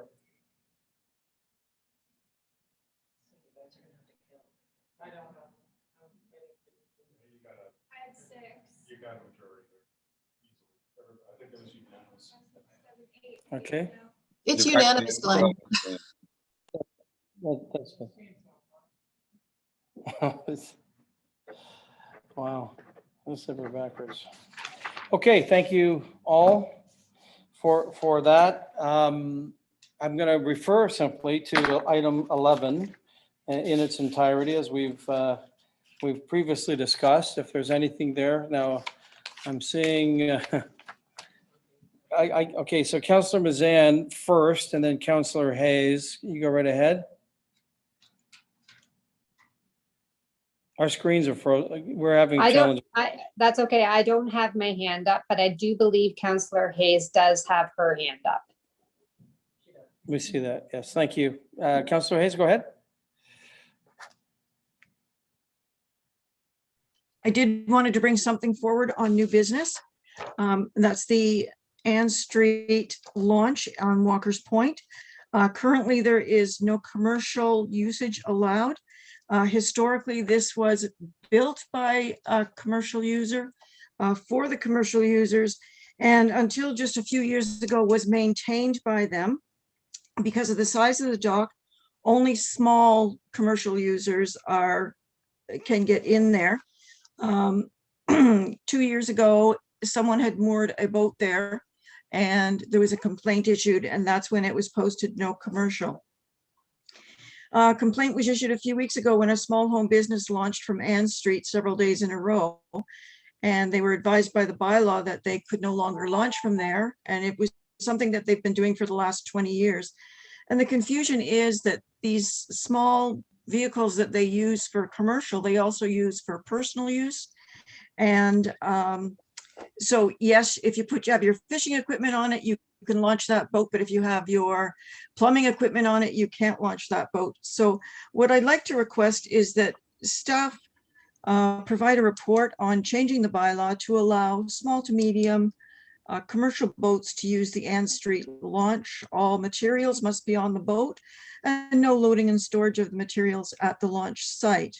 And there's no parking on the road. You have to park in the area across the road. No boats to be moored overnight, and only one vehicle parking for each commercial launch. And that the public area be reviewed to see if any possible improvements could be made. And if committee would allow that this report come back to council to allow these businesses to get up and running again as early as possible. If there's any questions, I'll be happy to answer them. Well, thank you. I might ask Director Becking to comment on that, seeing as how he's hands-on there. Thank you, Mr. Chairman. I am aware of the councillor's request, and staff would be able to respond at the July meeting if that's the direction of the committee. Okay, good. Thank you very much for that. Seeing no other comments, is that a general sense from the group? There's Mayor's got his thumb up. Good. I would be in support of that. Sorry, go ahead. Oh, sorry. Could I just ask to clarify? Go ahead. Councillor Hayes had asked that it's come back to council. I just wanted to clarify that this would be coming back to council, not to general finance, because in fact we would lose the season. Yeah, good. And I certainly would agree with that. Obviously, in the interest of time, to expedite this again, I might let me see now. The mayor's thumbing up. Good. Okay, thank you. That is my understanding, Mr. Chairman. Good, thank you. Okay, exactly. So thank you for that. Yes, that will be accommodated, Councillor Hayes, and we'll look forward to that in July at council. in terms of that report on Ann Street in Walker's Point. Okay, given that, I'm going to move right along. Sorry. Chair's Evans, Chair. Yeah, sorry, go ahead. Right, thank you. If we're bringing some items directly to council, I'm happy also. We've had also, I know, a number of requests regarding parking on Marina Road by Walker's Point, where we have about a year ago removed all parking, but because of a change in ownership, the marina doesn't have as much parking right now, and it's causing some issues. I'm wondering if we could also bring discussion directly back to council on that as well, so we don't lose the summer and parking on Walker's Point in and around there as well. If we're going to do that, maybe Director Becking could advise, and we can have a little more fulsome discussion. Okay, good. Just Director Becking, I will call on Councillor Hayes.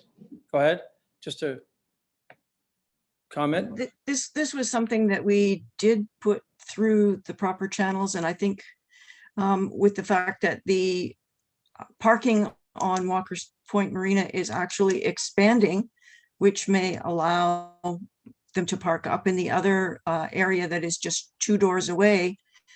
I would say if there was anything to do with parking that it come back to general finance, I would feel more comfortable with that, because that would allow the general public that had many objections to the parking on the road, and that would allow them to come forward and have some time to be involved in the discussion. Okay, thank you. And Councillor Nishikawa? Thank you. I agree with Councillor Hayes.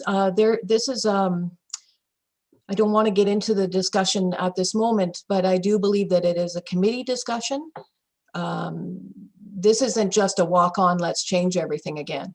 There's a lot involved. So I'm just hoping that we can bring this back to general finance. Thank you.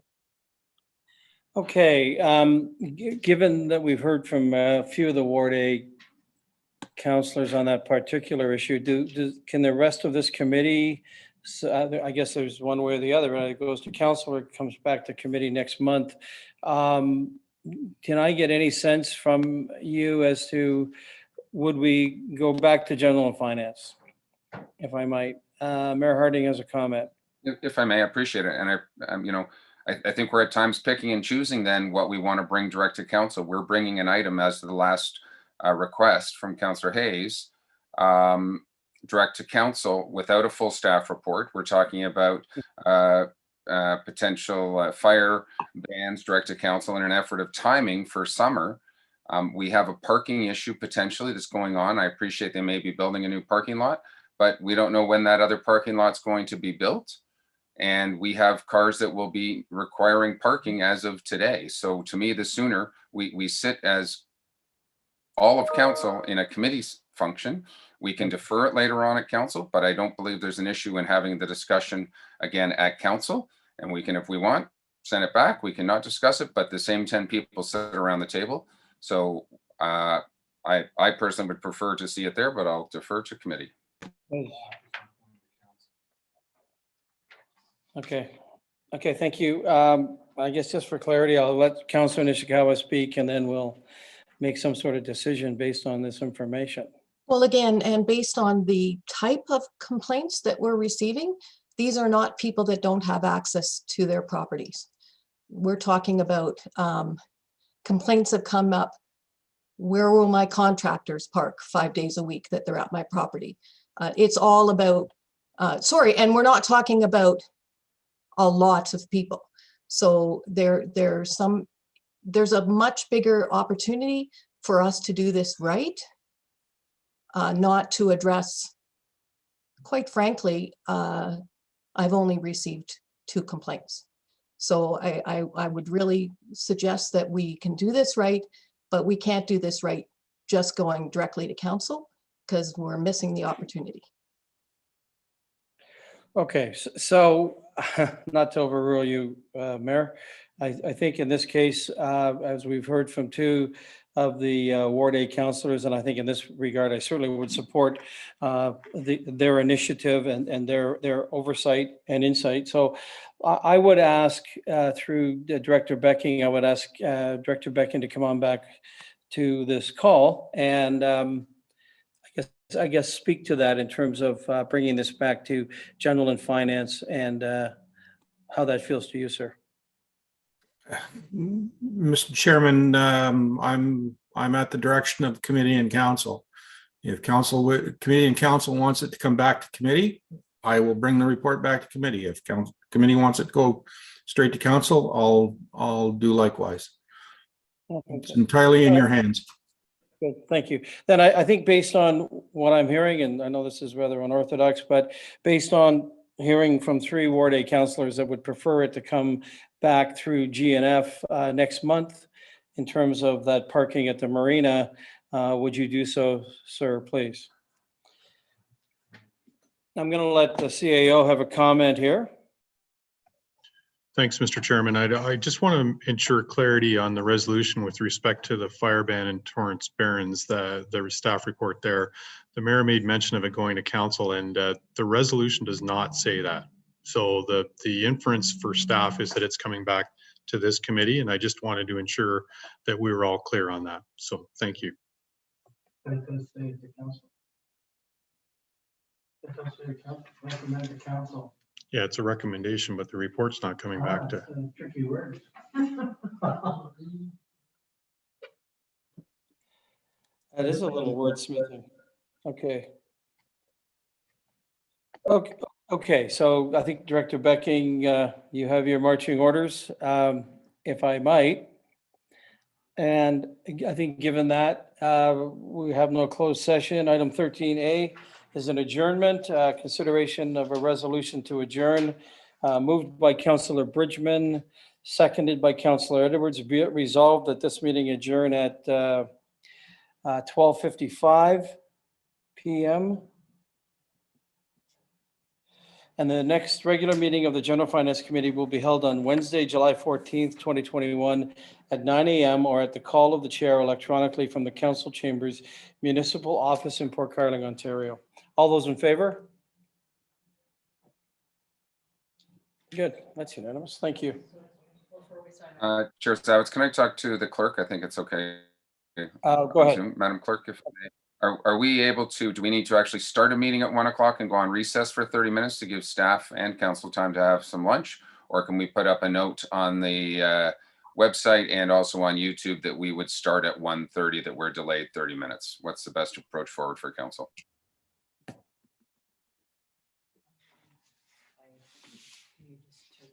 Sorry. We can post something on social media and on our website that says that we're delaying it, delay start to 1:30. Or just if I may, supplemental, is 30 minutes enough, or would you prefer 45 Can you minutes? put it back on the mayor speaking again? Sorry. My question, Madam Clerk, is 30 minutes enough, or would you prefer 45 minutes? We've had a pretty long morning, and just want to make sure that you're comfortable with whichever you. I think 30 minutes. I just want to make sure staff are okay with that.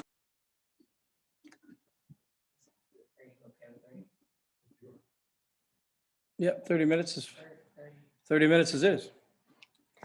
I'll get a ticket on the way to Bala. Thank you all. We'll see you at 1:30. Cheers. So can you